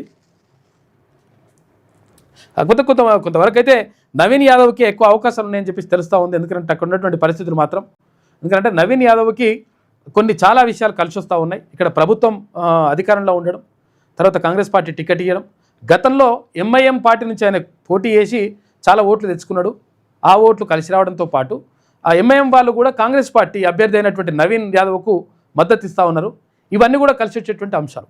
వీటితో పాటు అభివృద్ధి చేస్తామని చెప్పేసి ముఖ్యమంత్రి పదే అక్కడ మొత్తం కూడా ముఖ్యమంత్రి మంత్రులందరూ కూడా అక్కడనే కూర్చున్నారు. కాబట్టి తర్వాత ఒక నమ్మకాన్ని కల్పించేటువంటి ప్రయత్నం చేస్తున్నారు. కాబట్టి వీటన్నిటితో పాటు బీసీ సామాజిక వర్గానికి చెందినటువంటి ఓట్లు అక్కడ 2,20,000 పైచిలకు ఓట్లు బీసీల ఓట్లు ఉన్నాయి.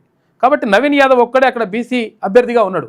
భారతీయ జనతా పార్టీ ఒక రెడ్డికి ఇచ్చింది. తర్వాత అక్కడ బీఆర్ఎస్ పార్టీ గతంలో అక్కడ ఎమ్మెల్యేగా ఉన్నటువంటి గోపీనాథ్ సతీమణి సునీతకి ఇచ్చింది. కాబట్టి ఆమె కమ్మ సామాజిక వర్గం చౌదరి. కాబట్టి ఇప్పుడు నవీన్ యాదవ్కే కొంతవరకు అక్కడ అవకాశం ఉన్నట్టుగా కనిపిస్తూ ఉంది. జూబ్లీహిల్స్ ఉప ఎన్నికకు సంబంధించి ఓట్లు కొనేందుకు భరాసా కాంగ్రెస్ పోటీ, మజ్లిస్కు మేయర్ పదవి ఇస్తామని హస్తం పార్టీ ఒప్పందం. తెలంగాణ ప్రజలు మార్పు కోరుకుంటున్నారు. జూబ్లీహిల్స్లో భాజపా విజయం దానికి నాంది కానుంది. జూబ్లీహిల్స్ ప్రచారంలో కిషన్ రెడ్డి, కేంద్ర మంత్రి కిషన్ రెడ్డి పాల్గొన్నాడు.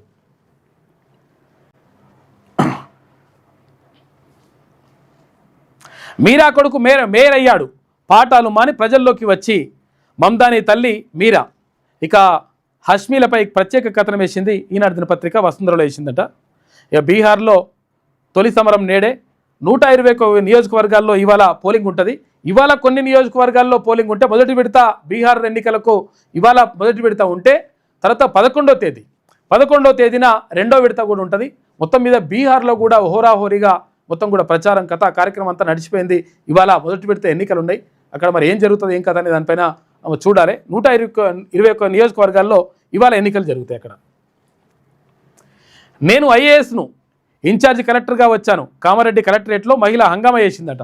చూసుకోయిగా ఏమో కలెక్టర్గా ఏం కాదు, గ్రూప్ ప్రిపేర్ అయిందట, మరి పిచ్చి చేస్తుందట. అందరికీ నాకు ఉద్యోగం వచ్చింది, కలెక్టర్ అయినా నేను అట్లా అని చెప్పుకుంటుందట. చెప్పుకోవడంలో భాగంగా ఏమైందంటే ఇక్కడ కామారెడ్డి కలెక్టరు సెలవు పైన ఉన్నాడు. ఆయన సెలవు పైన ఉండడంతో ఏమైంది, అక్కడ కలెక్టర్ లేకపోతే నేనే కలెక్టర్ని, నేను ఇన్ఛార్జిగా వచ్చేసిన అట్టిట అని చెప్పేసి ఓ మహిళ ఆగమాగం చేసిందట. ఆమె మీద ఒక కేసు పెట్టి నమోదు చేసి తీసుకుపోయినారు. మరి ఏందో అసలు యాక్చువల్గా కథ అంతా అంటే ఏందో ఏం లేదు, కొంచెం మరి పిసపిస చేస్తుందా లేకపోతే నిజంగా అందరిని నమ్మించే ప్రయత్నం చేస్తుందా, వాళ్ళందరినీ వాళ్ళ మనుషులు ఉంటారు కదా చుట్టాలు పక్కలందరినీ కూడా తీసుకొచ్చిందట. ఆడికి తీసుకొచ్చేసి నేను కలెక్టర్ సీట్లో కూర్చుంటా అని చెప్పేసి ఇట్లా అవన్నీ చేసిందంట.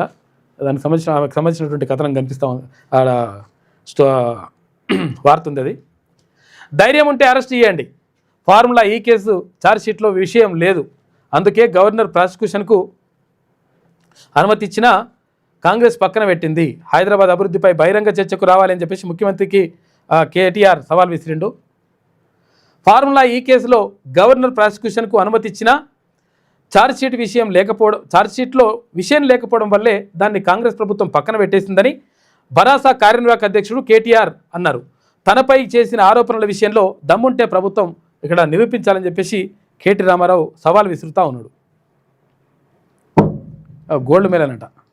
ఇది ఈనాడులో ఉన్నటువంటి ప్రధాన కథనాలు. అయితే ఒకసారి వెలుగు దినపత్రిక చూద్దాం. ఈ వీడియో ఉందా సార్, చూడు మన దాంట్లో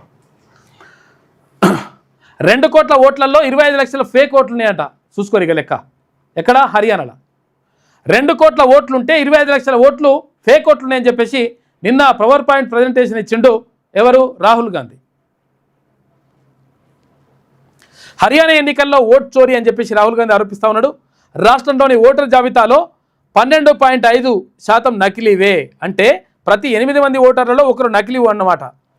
లేకుంటే 2024 ఎన్నికల్లో మేమే గెలిచే వాళ్ళం.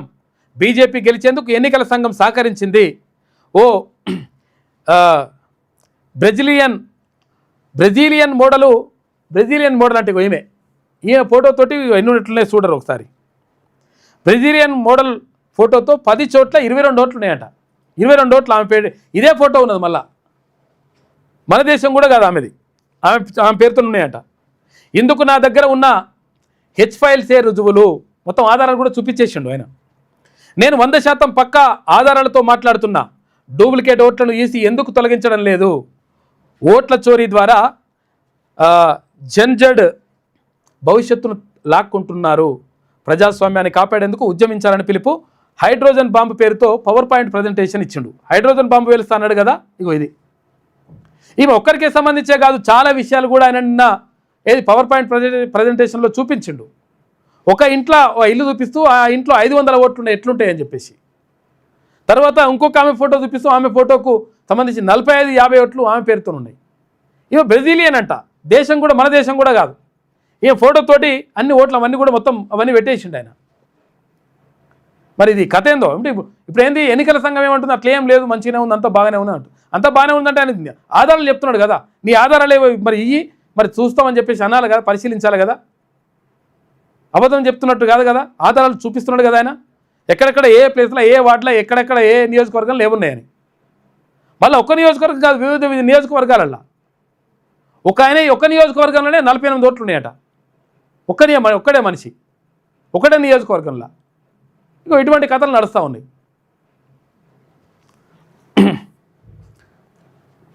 మరి అది ఏందో కథ అసలు. యాక్చువల్గా ఇప్పుడు ఏంది, కేంద్ర ఎన్నికల సంఘం ఏం చేస్తూ ఉంది, మరి ఇటువంటి జరుగుతుంటే మరి నమ్మకం ఎట్లా వస్తుంది ప్రజలకి? సెంటిమెంటా డెవలప్మెంటా? జూబ్లీహిల్స్ ప్రజలు ఒక్కసారి ఆలోచించాలని చెప్పి సీఎం రేవంత్ రెడ్డి అంటా ఉన్నాడు. నాడు పీజీఆర్ కుటుంబంపై పోటీకి నిలబెట్టింది కేసీఆర్ కాదా అని చెప్పేసి అడుగుతున్నాడు. పి జనార్దన్ రెడ్డి పైన అప్పుడు కాంగ్రెస్ పార్టీలో ఉన్నటువంటి అకాల మరణం చెందితే ఆయన మీద పోటీ పెట్టిండు కేసీఆర్. ఎవరు? బీఆర్ఎస్ పార్టీ నుంచి. మరి అప్పుడు పెట్టకపోతే మేము కూడా పెట్టకపోదు అనేటువంటి మాట మాట్లాడుతూ ఉంటాం. ఎందుకంటే అప్పుడు కూడా నిజంగా సానుభూతో లేకపోతే ఆయన మీద ఉన్నట్టు గౌరవంతో క్యాండిడేట్ని పెట్టకపోతే ఇప్పుడు మేము కూడా పెట్టకపోతున్నాం. మరి మీరు పెట్టరు కాబట్టి, మీరు చేసిరు అదే పని చేసిరు కాబట్టి 100% పెట్టుడే, తర్వాత గెలిపించుడే అనేటువంటి మాటతోటి నవీన్ యాదవ్ను ముందుకు తీసుకెళ్తా ఉన్నారు. సవాల్ విసరడం, పారిపోవడం కేటీఆర్కి అలవాటే. చర్చించాలంటే కంటోన్మెంట్ ఎమ్మెల్యే శ్రీ గణేష్ దగ్గరికి వెళ్ళు. 5,000 కోట్ల రూపాయల పనులు జీవోలు చూపిస్తాడు. కిషన్ రెడ్డి కేటీఆర్లను ఎందుకు బొక్కలో వేయట్లేదో మోదీ అమిత్ షాను అడుగు. నువ్వు కేంద్ర మంత్రిగా తెలంగాణకు తెచ్చిందేం లేదు. నిజంగా కూడా కిషన్ రెడ్డి గారు మరి ఇప్పుడు మంత్రిగా ఉన్నట్టు సంతోషపడాలనా, లేకపోతే మరి నిధులేం తెస్తలేనని చెప్పేసి బాధపడాలన్నా అర్థం కాని పరిస్థితి. జూబ్లీహిల్స్లో కింగ్ కావడం కాదు, డిపాజిట్ తెచ్చుకో చాలు. కిషన్ రెడ్డి కేటీఆర్ ఒకే నాణానికి బొమ్మ బొరుసు లాంటి వాళ్ళని చెప్పేసి నిన్న ముఖ్యమంత్రి మాట్లాడాడు. జూబ్లీహిల్స్లో మంత్రి వివేక్ వెంకటస్వామి నాయకత్వంలో కేవలం 3 నెలల్లోనే 400 కోట్ల రూపాయలు కేటాయించి అండర్ గ్రౌండ్ డ్రైనేజీ, విద్యుత్తు, రోడ్లు వంటి అభివృద్ధి పనులు ప్రారంభించాం. కొత్త రేషన్ కార్డులు, సన్నబియ్యం, 500 రూపాయలకే సిలిండర్, ఉచిత బస్సు ప్రయాణం వంటివి ఇచ్చాం. ఇవేవి కేసీఆర్ చేయలేదు, ఆ ఆలోచన కూడా ఆయనకు రాలేదు. కానీ ఇప్పుడు బీఆర్ఎస్ నేతలు వచ్చి ఓట్లు వేయాలని అడుగుతున్నారు. వారికి ఆ నైతిక హక్కు లేదు అని చెప్పేసి అక్కడ ముఖ్యమంత్రి రేవంత్ రెడ్డి నిన్న మాట్లాడాడు. సెంటిమెంట్ కావాలో డెవలప్మెంట్ కావాలో జూబ్లీహిల్స్ నియోజకవర్గ ప్రజలు ఆలోచించుకోవాలని, ఒకవేళ అభివృద్ధి కావాలనుకుంటే కాంగ్రెస్కు ఓటు వేయాలని సీఎం రేవంత్ రెడ్డి పిలుపునిచ్చారు. సెంటిమెంట్ గురించి మాట్లాడాలంటే 2007లో పీజీఆర్ చనిపోయిన తర్వాత ఆయన కుటుంబాన్ని ఏకగ్రీవం చేయకుండా అడ్డుకున్నది కేసీఆర్ కాదా అని ప్రశ్నించారు. అప్పటి వరకు ఉన్న మంచి సాంప్రదాయాన్ని తుంగలో తొక్కి పీజీఆర్ కుటుంబాన్ని కనీసం కలవడానికి కూడా ఇంటి బయటే 3 గంటలు నిలబెట్టి అవమానించింది కేసీఆర్. ఇవాళ ఆయన కొడుకు కేటీఆర్ ఏ రకంగా బీఆర్ఎస్ అభ్యర్థికి మద్దతు ఇవ్వాలని అడుగుతున్నాడో సమాధానం చెప్పాలి అని డిమాండ్ చేశారు. మరి నిజంగా కూడా ఇప్పుడు యాక్చువల్గా విషయం ఏంటంటే అంతకుముందు ఒక సాంప్రదాయం ఉండే, అంటే చనిపోయినరు అంటే అకాల మరణం చెందినరు అంటే వాళ్ళ కుటుంబ సభ్యులకో లేకపోతే ఇంకొకరికైనా ఇస్తే ఓట్లు అంటే ఏకగ్రీవం కూడా వేసేటోళ్ళు, అంటే పార్టీలు అభ్యర్థులు కూడా నిలబెట్టేటోడు కావు కొన్ని సందర్భాలలో.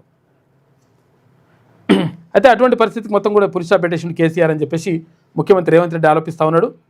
సెంటిమెంట్కే కేటీఆర్ కట్టుబడి ఉంటే ముందుగా ఖైరతాబాద్లోని పీజీఆర్ విగ్రహం వద్ద ముక్కు నేలకు రాసి పీజీఆర్ ఆత్మకు క్షమాపణ చెప్పి ఆ తర్వాతే జూబ్లీహిల్స్లో ఓట్లు అడగాలని చెప్పేసి అన్నాడు.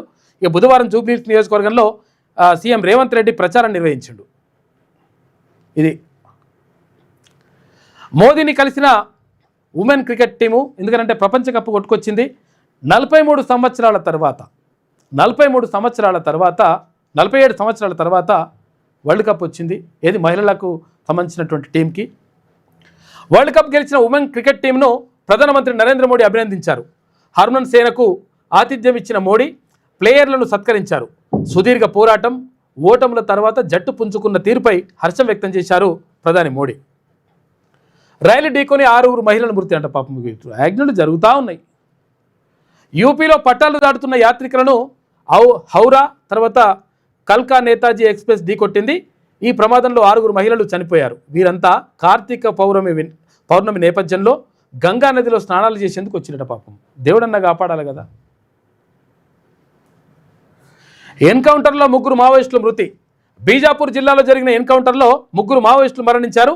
భద్రతా బలగాలు కూంబింగ్కు వెళ్ళిన సమయంలో అన్నారం మరిమల్ల గ్రామాల సమీపంలో ఇరు వర్గాల మధ్య కాల్పులు జరిగినాయని చెప్పేసి అంటున్నారు. మావోయిస్టులకు మొత్తం ఎదురు దెబ్బలు తగులుతున్నాయి. కరెంటు సమస్య ఎక్కడో క్షణాల్లో చెప్పేస్తుంది. ఎన్పీడీసీఎల్ పరిధిలో real time feeder monitoring system అమలు.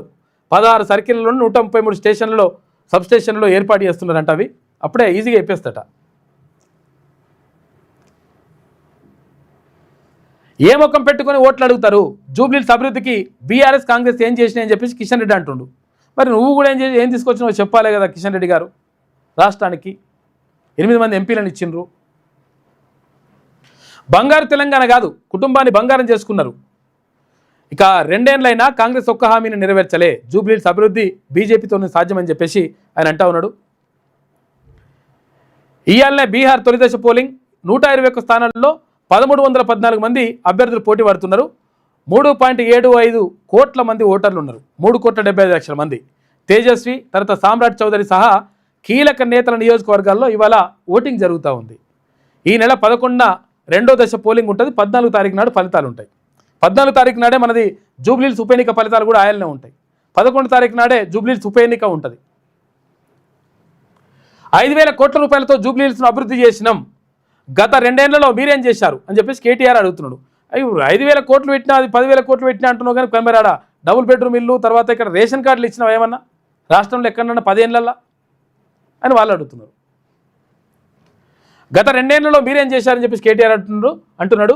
ఇక సీఎం రేవంత్ రెడ్డి దమ్ముంటే చర్చకురా, చెత్త ఎవరిదో సత్తా ఎవరిదో తేల్చుకుందామంటూ సవాల్ విసిరిండు. జూబ్లీహిల్స్ ప్రగతి నివేదికని విడుదల చేసిందట కేటీ రామారావు. ఇక సుడిగాలి బీభత్సం 600 మీటర్ల వెడల్పుతో 5 కిలోమీటర్ల మేర ప్రయాణం సాగించిందట. క్షణాల్లో నేల కొరిగిన 200 చెట్లు, 10 ఎకరాల్లో పంట నష్టం. వాటర్ స్పాట్లో చిక్కుకున్న రైతులు చెట్లను పట్టుకుని ప్రాణాలు దక్కించుకున్నారు. జయశంకర్ భూపాలపల్లి జిల్లా పులిమెల అడవుల్లో ఘటన జరిగినట్టుగా కనిపిస్తూ ఉంది. నేల కూలిన చెట్లు మొత్తం ఎక్కడికక్కడ మొత్తం బీభత్సంగా వచ్చిందట. మామూలు గాదిగా 60 మీటర్ల వెడల్పు 5 కిలోమీటర్ల మేర మొత్తం ప్రయాణం జరిగింది. భూపాలపల్లి జిల్లా పులిమెల మండలం లెంకలగడ్డలో నేల కొలిగిన మిరప పంట. చాలా దారుణంగా ఉంది పరిస్థితి అంతా. అయితే అసలు యాక్చువల్గా మనం ఇక్కడ ఒక విషయం మాట్లాడుకోవాలి. రైతులు చాలా ఇబ్బంది పడుతూ ఉన్నారు ధాన్యం కొనుగోళ్లకు సంబంధించి. ఎందుకంటే రోజు వానలు వస్తున్నాయి. వానలు వస్తే ధాన్యం ఆరబెట్టాలంటే, ఒడ్లు ఆరబెట్టాలంటే పరిస్థితి లేదు. అవి నిజంగా మొత్తం కూడా అవి మొత్తం ఎండబెట్టి అట్లా వేద్దాం అనుకుంటే కొంతవరకు ఎండబెట్టగలుగుతున్నారు, తర్వాత కొంతవరకు అయితలేదు. వీళ్ళు ఏమంటారు ప్యాచర్ అంటారా, 17 రావాలట. మ్యాచర్ ఏమో మ్యాచర్ 17 రావాలట. ఈ 17 రావాలనడంతో ఎండబెట్టడానికి కష్టమవుతుంది ఎవరికి, రైతులకు. దీంతో ఆ 17 వస్తలేదు. మ్యాచర్ రాకపోవడంతో ఇక్కడ కొనుగోలు ఆపేసిండ్రు అక్కడ ఐకేపీ సెంటర్లలో. దీంతో ప్రభుత్వం ఏం చెప్తుంది, మేము చివరి గింజ వరకు కొంటాం, తడిచిన వడ్లు కూడా కొంటాం ఇట్లా అని చెప్తున్నది. మరి జూబ్లీహిల్స్ ప్రచారంలో బిజీగా ఉన్నారు, ఓకే సంతోషం. మరి రైతులను కూడా చూసుకోవాలి కదా. గ్రామీణ ప్రాంతాల్లో ఉన్నటువంటి రైతులు ఆందోళన చెందుతూ ఉన్నారు, బాధపడతా ఉన్నారు.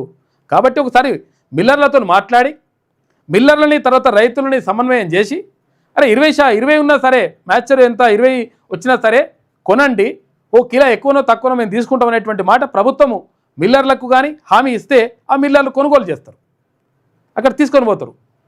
తర్వాత ఇక్కడ ఏది రైతులకు కూడా మంచి జరుగుతుంది. ఇక మేము చివరి గింజ వరకు కొంటాం, తడిచినా కొంటాం, ఈ ఖరాబ్ అయినా కొంటాం, ఇట్లా రకరకాలు చెప్తా ఉన్నారు. ఇప్పుడు మిల్లర్లు ఎందుకు కొంటలేరంటే వాళ్ళు ఎందుకు కొంటారు ఏంటంటే కొంటే ఒకవేళ తడిచిన వడ్లు లేకపోతే ఇట్లా ఒకవేళ అటువంటివి కొనరనుకో, కొంటే బియ్యం పట్టించిన తర్వాత బియ్యం వస్తాయి కదా, ఆ బియ్యం వస్తే ఆ బియ్యం మీద ఒక లైన్ వస్తుంది. ఓ లైన్ వస్తే ఏమవుతుంది, ఆ వడ్లని ఆ బియ్యాన్ని తర్వాత ఎవరైనా కొనాలంటే ఎఫ్సిఐ కానీ తర్వాత ఇంకో వాళ్ళు కానీ కొనరు. ఆ కొంటామనేటువంటి హామీ ప్రభుత్వం ఇస్తే, రాష్ట్ర ప్రభుత్వం మేము కొనుగోలు చేస్తాంలే లేకపోతే మేము తీసుకుంటామనేటువంటి హామీ ఇస్తే, లేకపోతే ఒక కిలో తక్కువ వచ్చినా సరే అని చెప్పేసి, ఎందుకంటే ఒకవేళ మ్యాచర్లో 10 గడి కాకుండా 20 వచ్చింది అనుకో, 20 వచ్చినా కానీ తీసుకున్నాను అనుకో, తీసుకుంటే ఒక కిలో అటు ఇటు వస్తాయి, కిలోనో 2 కిలోలో కిలోన్నరనో అటు ఇటు వస్తుంది. ఆ అటు ఇటు వచ్చేది మేము భరిస్తామని చెప్పి ప్రభుత్వం చెప్పగలిగితే అక్కడ మిల్లర్లు కూడా వచ్చి ముందుకు కొనుగోలు వేయడానికి రెడీగా ఉంటారు. దాంతో వాళ్ళకి మంచి జరుగుతుంది. ఎవరికి? రైతులకు మంచి జరుగుతుంది, అటు మిల్లర్లకు మంచి జరుగుతుంది, తర్వాత ప్రభుత్వానికి మంచి పేరు వస్తుంది. ఇవన్నీ చేయకుండా మేము అట్లా చేస్తాం ఇట్లా చేస్తామని చెప్తున్నారు, కానీ దానికి సంబంధించి ఎక్కడ కూడా సమీక్ష సమావేశం పెట్టి నిజంగా దీనికి సంబంధించి ఇది అని చెప్పేసి క్లియర్గా ఎక్కడ కూడా చెప్తలేరు ప్రభుత్వం. దీనివల్ల రైతులు చాలా ఆందోళన చెందుతూ ఉన్నారు. అరే ఎట్లా నాయన, మరి ఇప్పుడు ఏమో వానలు వచ్చి పాడవుతున్నాయి, తర్వాత మళ్ళీ ఇప్పుడు ఏంది, ఇప్పుడు ఎంత 6 తారీఖు అంటే మన 9 తారీఖు నుంచి మళ్ళీ వానలు ఉన్నాయి అంటున్నారు. ఏంది పరిస్థితి ఏంది అని చెప్పేసి రైతులు ఆందోళన చెందుతున్నారు. కాబట్టి ప్రభుత్వం ఒక భరోసా ఇవ్వాల్సిన అవసరం ఉన్నది. ఇక్కడ రైతులకు సంబంధించి మిల్లర్లకు సంబంధించి ఒక భరోసా ఇచ్చి ఆ కొనుగోలును వేగవంతం చేస్తే చాలామంది రైతులు నష్టపోకుండా ఉంటారు. నిన్న చూసినాం కదా మనం, అవి ఎక్కడ కల్లాలు ఆడేది రోడ్డు మీద ఒడ్లు పోస్తే ఆ ఒడ్లు అనేది పోయి చెరువులో పడే, ఒక దగ్గర కళ్ళంలో ఒడ్లు పోస్తే ఆ ఒడ్లను పోయి డ్రైనేజీలో పడే, తారవనో ఏమో ఉండే కదా పాపం. అవి అట్లా రకరకాలుగా రైతులు చాలా చోట్ల అవి కనిపిస్తున్నాయే, మనకు కనిపించని చాలామంది రైతులు కూడా చాలా ఇబ్బందులు పడుతూ ఉన్నారు. కాబట్టి ఇక్కడ మ్యాచర్ ఇంత 20 వచ్చినా సరే అని చెప్పేసి కొంటా అనేటువంటి ఒక మాట ప్రభుత్వం చెప్పగలిగితే ఆటోమేటిక్గా తొందరగా ఈ ఒడ్లు వెళ్ళిపోయిన తర్వాత రైతులకు నష్టం జరగదు, తర్వాత అక్కడ మిల్లర్లకు కూడా నష్టం జరగకుంటుంటుంది. కాబట్టి దీని మీద ప్రభుత్వం ఆలోచించి నిర్ణయం తీసుకుంటే బాగుంటుంది. చాలా ఇంపార్టెంట్ అది. సరే మీ ప్రచారాలు నడవనివ్వండి, కానీ రైతులు కూడా చాలా ఇంపార్టెంట్ కదా.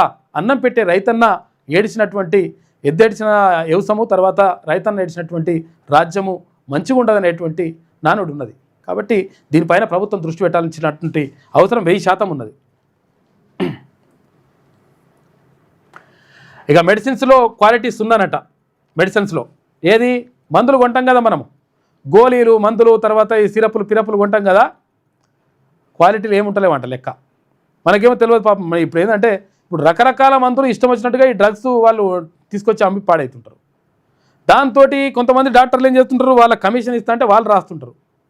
మాకు ఎక్కువ కమిషన్ వస్తుందని చెప్పేసి వీళ్ళు మెడికల్ షాప్ వాళ్ళు వీళ్ళు అమ్ముతుంటారు. లాస్ట్కు నష్టపోయేటంటే ప్రజలు నష్టపోతారు. ఎవరైతే రోగులు ఉంటారో, ఎవరైతే అనారోగ్యానికి గురవుతారో వాళ్ళు నష్టపోతున్నారు. ఆరోగ్యం బాగోవడం పక్కకు పెడితే ఆరోగ్యం చెడిపోయినటువంటి సందర్భాలు కూడా కనిపిస్తున్నాయి. దీంతో నష్టం జరుగుతూ ఉందని చెప్పేసి ఒక ప్రత్యేక కథనం వేసింది వెలుగు దినపత్రిక. టెస్టుల్లో ఫెయిల్ అవుతున్న వందలాది మందులు.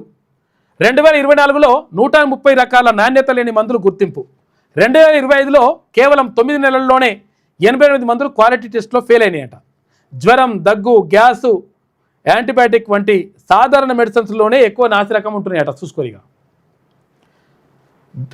డ్రగ్స్ కంటెంట్ తగ్గించి తప్పుడు లేబుళ్లతోటి మార్కెట్లో విడుదల చేస్తున్నట. ఈ మందులతో కిడ్నీలు, లివర్పై తీవ్ర ప్రభావం పడుతుందట. వ్యాధి నయం కాకపోగా కొత్త రోగాలు వస్తున్నాయి ఈ మందులతోటి. ఇటువంటి వాళ్ళని పట్టుకొని తొక్కాలి కొడుకులు ఒక్కొక్క. నిజంగా ఇటువంటి మందులల్లో కూడా నాణ్యత లేని మందులు వాడడం ఒకటి, తర్వాత అంటే ఫేక్ మందులు తీసుకొచ్చేసి మెడిసిన్స్ తీసుకొచ్చేసి అమ్మడం ఒకటి. దీంతో ఏమవుతుంది, ఉన్న ఆరోగ్యం పీకుతుంది. అట్లా మంచిగా ఉన్న ఆరోగ్యం. రాష్ట్రంలో నాసిరకం మందుల వ్యాపారం విచ్చలవిడిగా సాగుతున్నది. అనారోగ్యానికి గురైనప్పుడు మనం వేసుకునే మందులు నాణ్యమైనవా, ఉత్త శుద్ధ పిల్లల తెలియని పరిస్థితి నెలకొన్నది. ముఖ్యంగా మనం రెగ్యులర్గా వేసుకునే జ్వరం, తర్వాత పెయిన్ కిల్లర్సు, యాంటీబయాటిక్సు, గ్యాసు, అల్సర్, దగ్గు మందులే నాసిరకంగా ఉండడం ఆందోళన కలిగిస్తుంది. ఇటీవల డ్రగ్స్ కంట్రోల్ అడ్మినిస్ట్రేషన్ DCA చేసినటువంటి ర్యాండమ్ టెస్టులో ఈ విషయం బయటపడ్డదట. ఇక DCM డ్రగ్స్ ఇన్స్పెక్టర్లు రెగ్యులర్గా రిస్క్ బేస్డ్ విధానంలో ఫార్మా కంపెనీలు, తర్వాత మెడికల్ షాపులు, ప్రభుత్వ ఫార్మసీలను తనిఖీ చేస్తుంటారు. ఈ క్రమంలో అనుమానం వచ్చిన మందుల శాంపిల్స్ సేకరించి టెస్టుల కోసం స్టేట్ ల్యాబ్కు పంపిస్తారు. అలా పంపిన శాంపిల్స్ టెస్టుల్లో కొన్ని మందులు నాణ్యత లోపంతో అంటే not of standard quality NSQ అవి ఉంటాయంట, వస్తువులు ఉన్నట్లు తేలింది. అయితే 2022లో కేవలం 15గా ఉన్నటువంటి నాణ్యత లేని మందుల సంఖ్య 2024 నాటికి ఏకంగా 130 పెరిగిందంటే పరిస్థితి ఎంత తీవ్రంగా ఉందో అర్థం చేసుకోవచ్చు. 2022లో జస్ట్ 2 ఏళ్లలోనే 15 రకాల మందులు నాణ్యత లేని అడమైన మందులు ఉండేనట. అవి 2 ఏళ్లలో 2024 నాటికి ఎంత అయినాయి? 130 అయినాయి. ఎంత గోల్మాల్ జరుగుతుందో, ఎంత నష్టం జరుగుతుందో చూసుకోరు. ఇక దీనిపైన దృష్టి పెట్టాలి ప్రభుత్వం. గవర్నమెంట్ హాస్పిటల్స్లో కూడా ఇదే జరుగుతుందట. ప్రైవేట్ మెడికల్ షాపుల్లో కాకుండా పేదలకు ఉచితంగా వైద్యం అందించే ప్రభుత్వ హాస్పిటల్స్కు నాణ్యత లేని మందులు సరఫరా అవుతున్నాయని తేలింది. Telangana state medical services and infrastructure development corporation ద్వారా గవర్నమెంట్ హాస్పిటల్స్కు మందులు సేకరిస్తారు. అయితే ఇక్కడ కూడా నాణ్యత ప్రమాణాలు పాటించడం లేదన్న విమర్శలు వస్తున్నాయి. సరఫరాకు ముందు మందులను పరీక్షించిన గత 9 నెలల్లో తగిన మోతాదు లేని మందు 1, డిస్క్రిప్షన్లో లోపం ఉన్నవి 2, తర్వాత డిసొల్యూషన్ 6, లేబుల్ వయలేషన్ మందులు 2 ఉన్నట్లు DCA ల్యాబ్ టెస్టుల్లో తేలిందట. తగిన మోతాదులో మందును సరఫరా చేయని అజిత్రోమైసిన్ ఓరల్ సస్పెన్షన్ తయారు చేసినటువంటి ఫార్మా కంపెనీని బ్లాక్ లిస్ట్లో పెట్టినట్టుగా కార్పొరేట్ అధికారులు చెప్తున్నారట. అజిత్రోమైసిన్కి సంబంధించి ఈ మైసినో పీస్తునో కానీ ఇప్పుడు ఇది ఏంద్రా బాబు ఇది? అరే ఆరోగ్యాన్ని కాపాడుకుందామని చెప్పేసి మంత్రులు వేసుకుంటే వీటి ద్వారా ఆరోగ్యం చెడిపోతుంది, కిడ్నీలు పాడైతాయి, తర్వాత లంగ్స్ ఫెయిల్ అవుతాయి అంటే పరిస్థితి ఏం కావాలి? ఇటువంటి వాళ్ళు ఎట్టి పరిస్థితుల్లో ఉపేక్షించొద్దు. లంగ కొడుకులు తొక్కాలి వీళ్ళని, ఇవన్నీ దందా చేస్తోళ్ళని. వచ్చే నెల నుంచి రష్యా ఆయిల్కు బై చెప్తున్నట. ట్రంప్ అన్నట్టుగానే నడుస్తుంది కథ. రష్యా నుంచి ఆయిల్ తెప్పిస్తాం, రష్యా నుంచి అంత జరుగుతుందని చెప్పేసి అన్నారు కదా. ఇప్పుడు రష్యా ఆయిల్కు బై చెప్పేస్తున్నట. అమెరికా ఆంక్షలతో కొనుగోళ్లు తగ్గిస్తున్న ఇండియన్ కంపెనీలు ఇప్పటికే దిగుమతులు ఆపేసిన రిలయన్స్, మంగళూరు రిఫైనరీ, తర్వాత HPCL, మిట్టల్ ఎనర్జీ అని చెప్పేసి ఒక వార్త కనిపిస్తూ ఉంది. అన్నీ అమెరికా నుంచే కొనమని చెప్తున్నట మనోడు. ఒక రకంగా అట్లనే నడుస్తుంది. ఇక న్యూయార్క్ మేయర్గా మమ్దాని తొలి ఇండో అమెరికన్ ముస్లింగా రికార్డు క్రిక్కిందట. అతి చిన్న వయసులో మేయర్గా ఎన్నికైన వ్యక్తిగాను హిస్టరీ. ఇక విక్టరీ స్పీచ్లో అధ్యక్షుడు ట్రంప్పై విమర్శలు, వాల్యూమ్ పెంచుకొని ప్రసంగం వినాలంటూ చురకలేసిండు. రాచరిక వ్యవస్థ కూల్చేశాం, ఏ ఒక్కరిని టచ్ చేయాలన్నా అందరినీ దాటాలంటూ కామెంట్ చేసిండు మమ్దాని. కర్ణాటకలో రోడ్డు ప్రమాదం 4 మృతి. మృతులందరూ సంగారెడ్డి జిల్లా వాసులేంట. పాపం మనోళ్ళే. గానగాపూర్ దత్తాత్రేయ ఆలయానికి వెళ్ళి వస్తుండగా కారు ఢీకొట్టిందట వ్యాను. ఇక హల్లీకేట్ సమీపంలో ఘటన. ఒకరి పరిస్థితి విషమంగా ఉందట. దారుణం పాపం. రోడ్డు ప్రమాదాలు రోజు జరుగుతూ ఉన్నాయి. జాగ్రత్తగా ఉండండి. మెల్లగెళ్ళురా నాయన, అసలు యాక్చువల్గా జాగ్రత్తగా ఉండండి. ఇది న్యూయార్క్ మేయర్గా ఇండో అమెరికన్ అని చెప్పేసి ఇండియా ఇది భారత సంతతి వ్యక్తిని పైకెత్తుకుందామే. ఇది వెలుగులో ఉన్నటువంటి ప్రధాన కథనాలు. అయితే ఒకసారి ఆంధ్రజ్యోతి చూద్దాం. బీహార్లో తొలి విడత పోలింగ్ ఇవాళనే. 121 అసెంబ్లీ స్థానాలు. బరిలో 1314 మంది అభ్యర్థులు ఉన్నారు. తేజస్వి, తేజ్ ప్రతాప్, సామ్రాట్ చౌదరి సహా కీలక నేతల ఓటింగు ఇవాళనే ఉందట.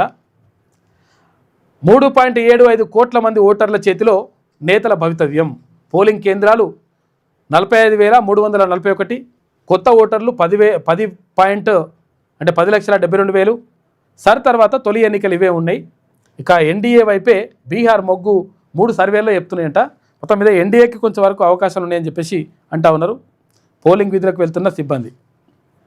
ఇలా బీహార్లో ఎక్సైజ్ శాఖకు డబుల్ కిక్ అంట. ఒక్క నెలలోనే 6,348 కోట్ల రూపాయల ఆదాయం. మద్యం అమ్మకాలతో అక్టోబర్లో 3,168 కోట్లు. కొత్త దరఖాస్తులు, లైసెన్స్ ఫీజుల ద్వారా 3,180 కోట్లు. ప్రభుత్వ ఖజానాకు భారీగా ఉపశమనం వస్తుందంట. మందుతోటి పైసలు వస్తున్నాయట బాగా. ఆ పార్టీలు ముస్లింల రిజర్వేషన్ను ఎత్తేస్తాయి. బీజేపీ, బీఆర్ఎస్ కలిసే ప్రయత్నం చేస్తున్నాయి. హిందూ ముస్లిం కాంగ్రెస్కు 2 కళ్ళు. కిషన్ రెడ్డి నాకు సవాళ్లు విసరడం కాదు. కేసీఆర్, కేటీఆర్ అరెస్టుకు ఢిల్లీలో కొట్లాడాలి. జూబ్లీహిల్స్లో బీజేపీకి డిపాజిట్ తెప్పించగలరా? సవాల్ చేసి పారిపోవడం కేటీఆర్కు అలవాటే. బీఆర్ఎస్ బీజేపీల వల్లే జూబ్లీహిల్స్లో సమస్యలు. ఉప ఎన్నిక ప్రచార రోడ్ షోలో సీఎం రేవంత్ రెడ్డి మాట్లాడాడు. కారు గుర్తుకు ఓటేస్తే కమలానికి వేసినట్లే. మోదీకి మద్దతు ఇస్తున్న కేటీఆర్ ప్రమాదకరం. క్రైస్తవ సంఘాల సమావేశంలో నిన్న ముఖ్యమంత్రి రేవంత్ రెడ్డి మాట్లాడాడు.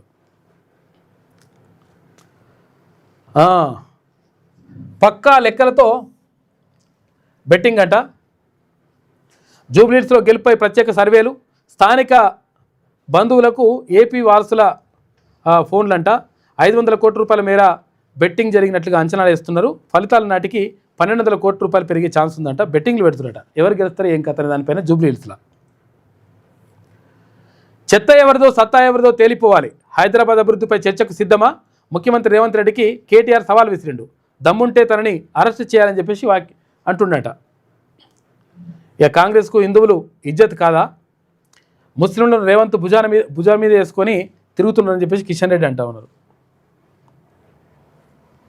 ఇక డ్రంక్ అండ్ డ్రైవ్లో పట్టుబడ్డ ఆటో డ్రైవర్ ఆత్మహత్య. కుషాయిగూడ ట్రాఫిక్ పోలీస్ స్టేషన్లో ఎదుట పెట్రోల్ పోసుకొని నిప్పంటించుకున్నాడు పాపం. ఈ డ్రంక్ అండ్ డ్రైవ్లో పట్టుకుంటే పాపం చచ్చిపోయాడు. చచ్చిపోతే ఏమొస్తారని ఆయన కింద వరకు. న్యూయార్క్ మేయర్గా మమ్దాని. ఇక డెమోక్రాట్ అభ్యర్థి ఘన విజయం సాధించిండు. భారత అమెరికన్ దర్శకురాలు మీరా నాయర్ కుమారుడే మమ్దాని అంట. మరో 2 చోట్ల భారత సంతతి వ్యక్తుల గెలుపు. ఇక వర్జీనియా లెఫ్టినెంట్ గవర్నర్గా గజాలా హష్మి ఈమె. హైదరాబాద్లో పుట్టి 4 ఏళ్ల వయసులో యుఎస్ వెళ్ళిన గజాలా. ఇక పిన్సినాటి పట్టణ మేయర్గా పంజాబీ అఫ్తాబ్ అంట. ఆమ్దాని గెలుపుతో ట్రంప్కు ఎదురు దెబ్బ తగిలినట్టయింది. స్థానిక ఎన్నికల్లో డెమోక్రాటిక్ పార్టీ ఆధిపత్యం. ఇక బ్యాలెట్ పేపర్పై నా ఫోటో లేకనే ఓటమి జరిగిందని అంటున్నాడు. చూసుకో ఇక ఎందుకు అయిందంటే ఇట్లా అయిందట. ఆయన ఫోటో పెడితే గెలుస్తున్నాడట. ఇట్లా చెప్తున్నాడు. ఇక ట్రంప్ పిసపిస చేస్తున్నాడు నిజంగానే. ట్రంప్ సౌండ్ పెంచుకొని చూడు అంటూ మమ్దాని ప్రసంగించిన అక్కడ గెలిచిన తర్వాత. హైదరాబాద్లో వరల్డ్ క్లాస్ ఫిలిం సిటీ అని చెప్పేసి ఉప ముఖ్యమంత్రి భట్టి విక్రమార్క అంటుండు. ఫిలిం సిటీ మంచిగానే ఉంటుంది కానీ ఊర్లలో స్కూల్లో పిల్లల చదువులు చూడరు ఫస్ట్ అయితే. కాంగ్రెస్ హయాంలోనే సినీ రంగానికి మేలు. స్టూడియోలకు స్థలాలు ఇచ్చాం. సినీ పరిశ్రమ సమస్యల పరిష్కారానికి సర్కారు సిద్ధం. సినీ రంగ ప్రముఖులు, కార్మిక సంఘ నేతలతో భేటీలో భట్టి విక్రమార్క మాట్లాడాడు. ఇక యూజ్లెస్ శ్రీ దేవసేన. విద్యారంగంపై అవగాహన లేదు, ఆమెను బదిలీ చేయాలి. ముఖ్యమంత్రికి సరైన సలహాలు ఇచ్చే అధికారులే లేరు. 8న 1,00,000 మందితో సభ పెడతామని చెప్పేసి 50% బకాయిలు ఇచ్చే వరకు సమ్మె కొనసాగిస్తామని ప్రైవేటు కాలేజీల ప్రతినిధులు చెప్తున్నటువంటి మాట. ఆమె వల్ల ఏం ఉపయోగం లేదంటున్నారట. ఎవరికి? శ్రీ దేవసేన వల్ల. ప్రభుత్వ ముఖ్య సలహాదారుగా సుదర్శన్ రెడ్డి బాధ్యతల స్వీకరణ. పథకాల అమలుపై నిరంతరం సమీక్షిస్తామని చెప్పేసి ఆయన అంటున్నాడు. హర్యానాలోనూ ఓట్ చోరీ. 25 లక్షల నకిలీ ఓట్లతో బీజేపీ మా గెలుపును దొంగిలించింది.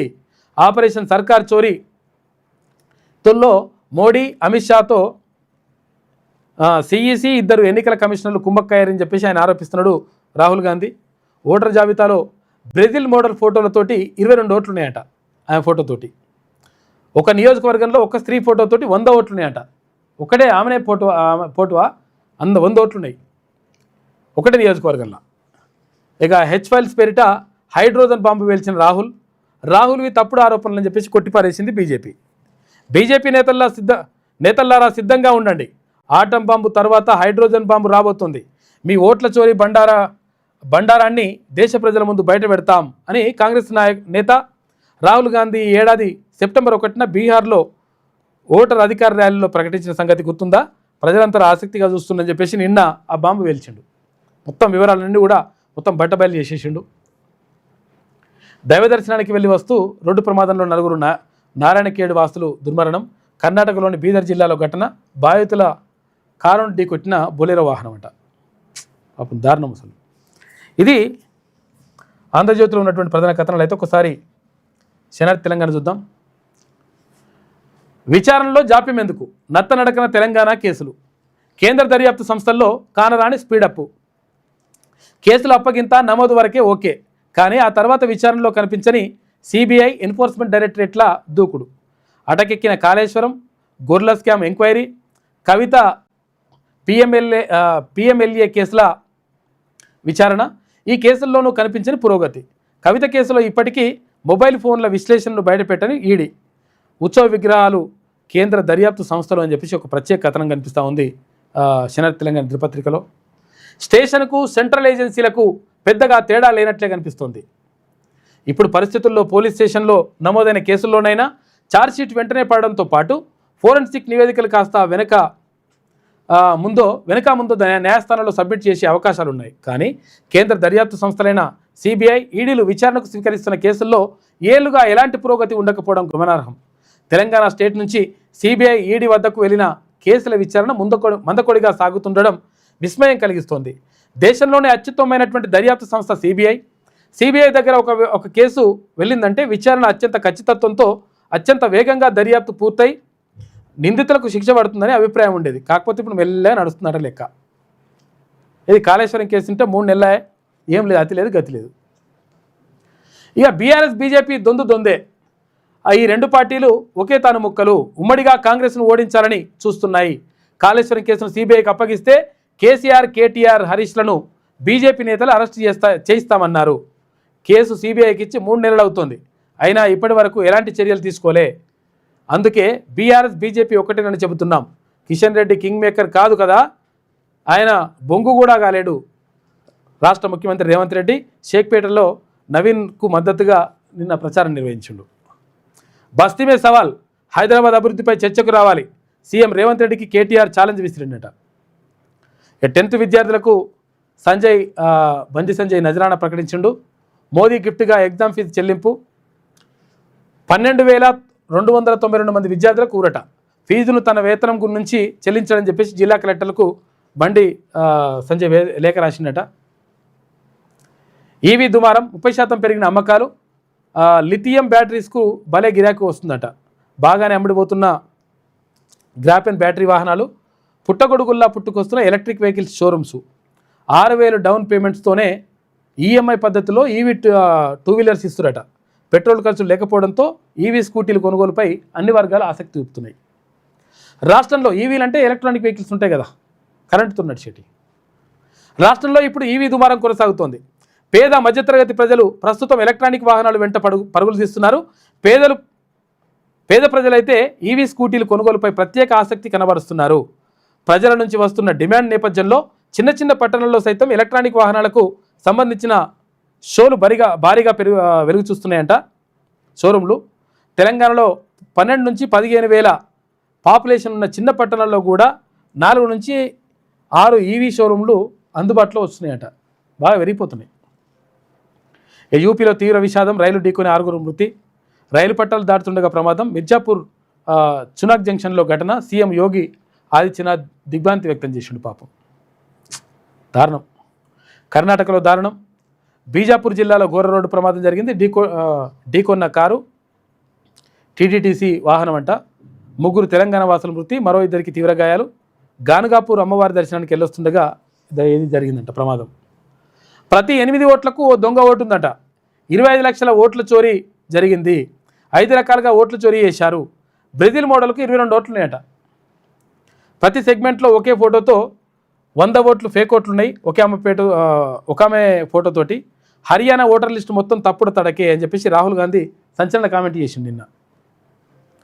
బంద్ కొనసాగిస్తాం, డిమాండ్లు నెరవేరే వరకు ప్రైవేట్ కాలేజెస్ బంద్ కంటిన్యూ అయితే అని తెలంగాణ ప్రైవేటు ఉన్నత విద్యా సంస్థల సమాఖ్య ప్రెసిడెంట్ రమేష్ బాబు అంటున్నాడు.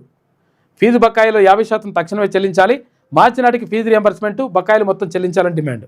లేదంటే 10 లక్షల మంది విద్యార్థులతో భారీ సభ నిర్వహిస్తామని చెప్పేసి ఇక్కడ ప్రైవేట్ కాలేజీల యాజమాన్యాలు చెప్తా ఉన్నాయి. ఫీజు రియంబర్స్మెంట్ ఇస్తా అన్నది అటే పోయింది. మరి ప్రభుత్వం కూడా మేము అణ్వస్త్ర పరీక్షలు చేయలేదు. ట్రంప్ వ్యాఖ్యలు అర్ధరహితం. ఆయన పచ్చి అబద్ధాలు చెబుతున్నారు. పాక్ మొదటి అణ్వస్త్ర దేశం కాదు, అలాగని చివరిసారి అణ్వస్త్ర పరీక్షలు చేసిన దేశము కాదు. పాక్ ప్రధాని షహబాజ్ షరీఫ్ అంటున్నట.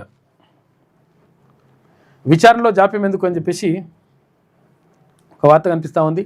ఎన్డీఏకు 60 సీట్లు కూడా రావు, 120 సీట్లు వస్తాయనే వారి ప్రకటీకరణలు మాత్రమే అని చెప్పేసి ఇవన్నీ ఏంటో జరుగుతూ ఉన్నాయి. ఇక్కడ జూబ్లీహిల్స్ ఎన్నికలకు సంబంధించి కూడా మొత్తం కొన్ని సర్వేలు వస్తూ ఉన్నాయి. సర్వేల్లో కొంతవరకు నవీన్ యాదవ్కు మొగ్గుందట కాంగ్రెస్ అభ్యర్థికి. భరోసాను కల్పించే బస్సులకు ఏమైంది? మృత్యు చకటంగా మారిన ఆర్టీసీ బస్సులు, చేవలలో రక్తపు మరకలు. అసలు దోషి ఎవరు? ఆదాయం కోసం ఆరాటం, గాల్లో కలిసిన ప్రాణాలు. చేవెళ్ల ఘోరానికి బాధ్యులెవరు? భరోసా బస్సులు ఆర్తనాదాలు. చేవెళ్ల ప్రమాదం ప్రభుత్వ నిర్లక్ష్యానికి పరాకాష్ట. రక్తమోడిన రహదారి ఓవర్లోడ్ ఉసురు తీసిందా?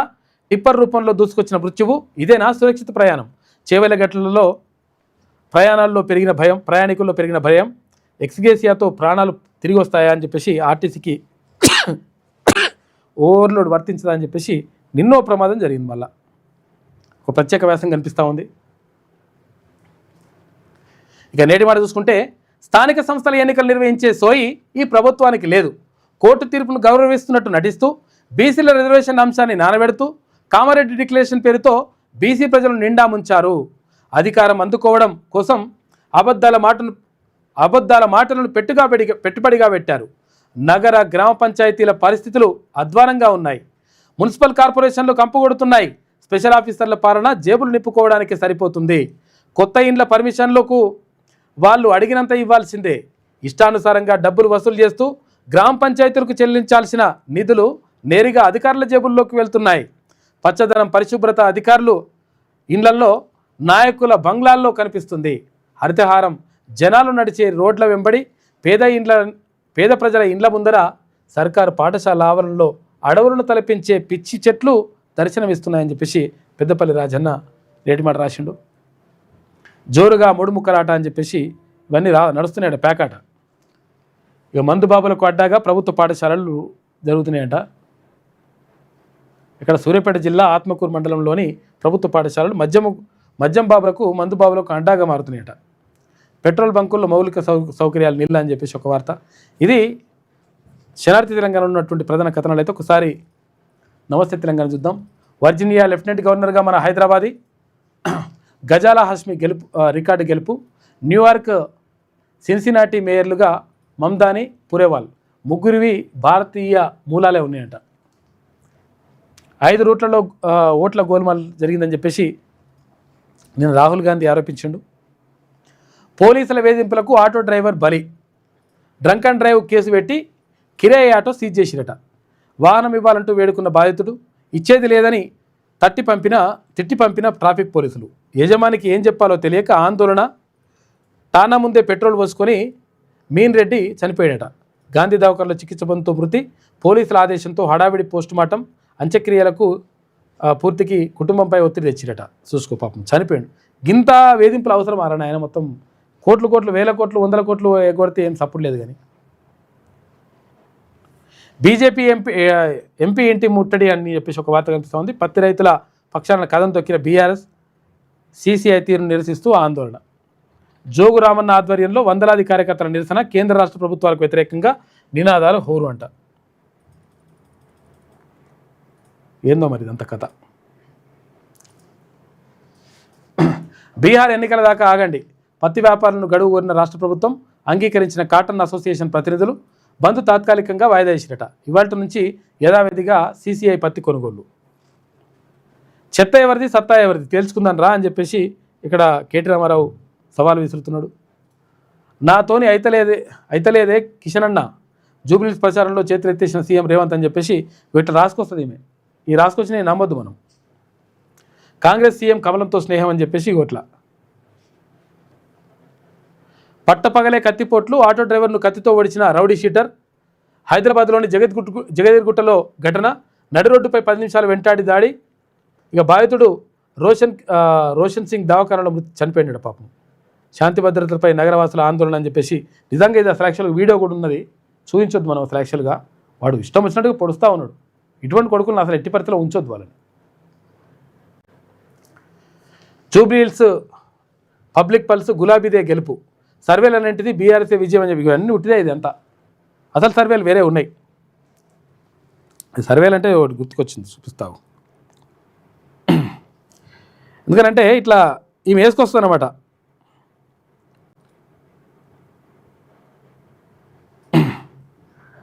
ఈమె వేసుకొచ్చి ఆమె కరెక్టు, ఈమె లెక్క అన్నట్టుగా ఇట్లా చూపించే ప్రయత్నం చేస్తుంది అన్నమాట. ఈమె ఇటువంటివి చేస్తుంటుంది.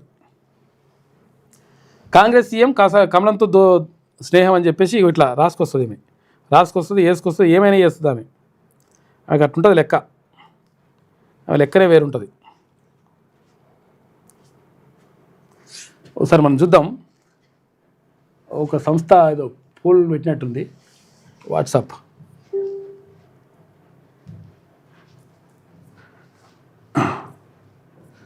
నిన్న బాగానే అవన్నీ ఏది తిన్నట్టున్నాయి. జూబ్లీహిల్స్ ఉప ఎన్నికలు కాంగ్రెసే గెలుపు అని చెప్పేసి గేమ్ చేంజర్ సర్వే చెప్తా ఉంది. కాంగ్రెస్కు 42% నుంచి 46% వరకు రావచ్చని, బీఆర్ఎస్కు 34% నుంచి 38% ఓట్లు, బీజేపీకి 12 నుంచి 16% ఓట్లు, ఇతరులకు 4 నుంచి 8% ఓట్లు తేల్చిన గేమ్ చేంజర్ సర్వే రిపోర్ట్ అని చెప్పేసి ఇట్లుందట పరిస్థితి. ఒక్కొక్క సర్వే ఒక్కొక్కటి చెప్తుంది. కాకపోతే ఏంటంటే కొంచెం వరకు ఇది నమ్మేటట్టే ఉన్నది. గేమ్ చేంజర్ సర్వే ఇట్లా ఇచ్చిండ్రు వాళ్ళు.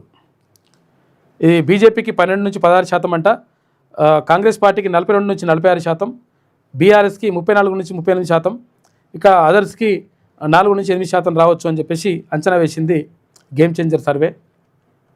జూబ్లీహిల్స్ ఉప ఎన్నికలు కాంగ్రెస్ అభ్యర్థి నవీన్ యాదవ్ విజయం సాధించే అవకాశం ఉందని పొలిటికల్ మేనేజ్మెంట్ సంస్థ game changer media boss network నిర్వహించిన సర్వే ఫలితాలు స్పష్టం చేశాయి. కాంగ్రెస్కు 42 నుంచి 46% ఓట్లు పడే అవకాశం ఉందని సర్వే అంచనా వేసింది. బీఆర్ఎస్ అభ్యర్థి మాగంటి సునీతకు 34 నుంచి 38% ఓట్లు వచ్చే అవకాశం ఉందంట. బీజేపీ ఇట్లా అని చెప్పేసి అంచనా వేస్తూ ఉన్నారు. సరే, ఎవరెవరు అంచనాలు ఇట్లా ఉంటే కొంతవరకు అయితే ఇది కరెక్టే అనిపిస్తుంది. ఈమెనైతే మొత్తం ఆమెకి అనుకూలంగా వేసుకొస్తుంది. ఈమె వేరే ఉంటుంది ఈమె సర్వే. గులాబీదే విజయం అని చెప్పేసి అట్లా వేసుకొస్తామే. ఇక టీ హబ్ ఐడియాకు 10 ఏళ్ళు. స్టార్టప్ క్యాపిటల్గా ఎదిగిన హైదరాబాద్ కేసీఆర్ నాయకత్వంలో కేటీఆర్ విజన్తో అద్భుత ఫలితాలు. ఏదైనా మంచి జరిగితే మేమే చేసినామంటారు వీళ్ళు. గుంతల రోడ్లపై పోరుబాట. చేవెళ్ల తాండూరు గ్రామాల్లో ప్రజా ఉద్యమం, స్వచ్ఛంద సంస్థల ఆధ్వర్యంలో ధర్నాలు, రాస్తారోకలు చేసిన నిజంగానే ఇదంతా. ఆందోళనలు, నిరసనలు, వినతిపత్రాల సమర్పణ. పెద్దెముల్లో వివిధ గ్రామాల ప్రజలు రాస్తారోక చేసిరు. తాండూరు డెవలప్మెంట్ ఫోరం బంద్కు పిలుపునిచ్చింది. ఆలస్యంగా మేల్కొని అధికారులు అరకొరక చర్యలు తీసుకుని చెప్పేసి ఒక వార్త కనిపిస్తూ ఉంది. నిజంగా కూడా మొత్తం అక్కడ బంద్ నిర్వహించారు, రకరకాలుగా ఇబ్బంది పడుతూ ఉన్నారు.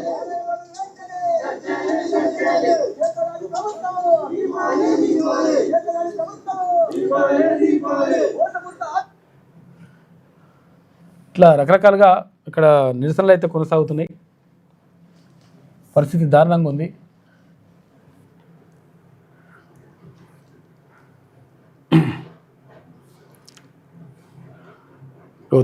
తాండూరు బంద్ కూడా పిలుపునిచ్చింది. నేను తాండూరు బంద్ కూడా జరిగింది. గుంతల రోడ్లు బాగా వేయాలని చెప్పేసి వాళ్ళు డిమాండ్ చేస్తున్నారు.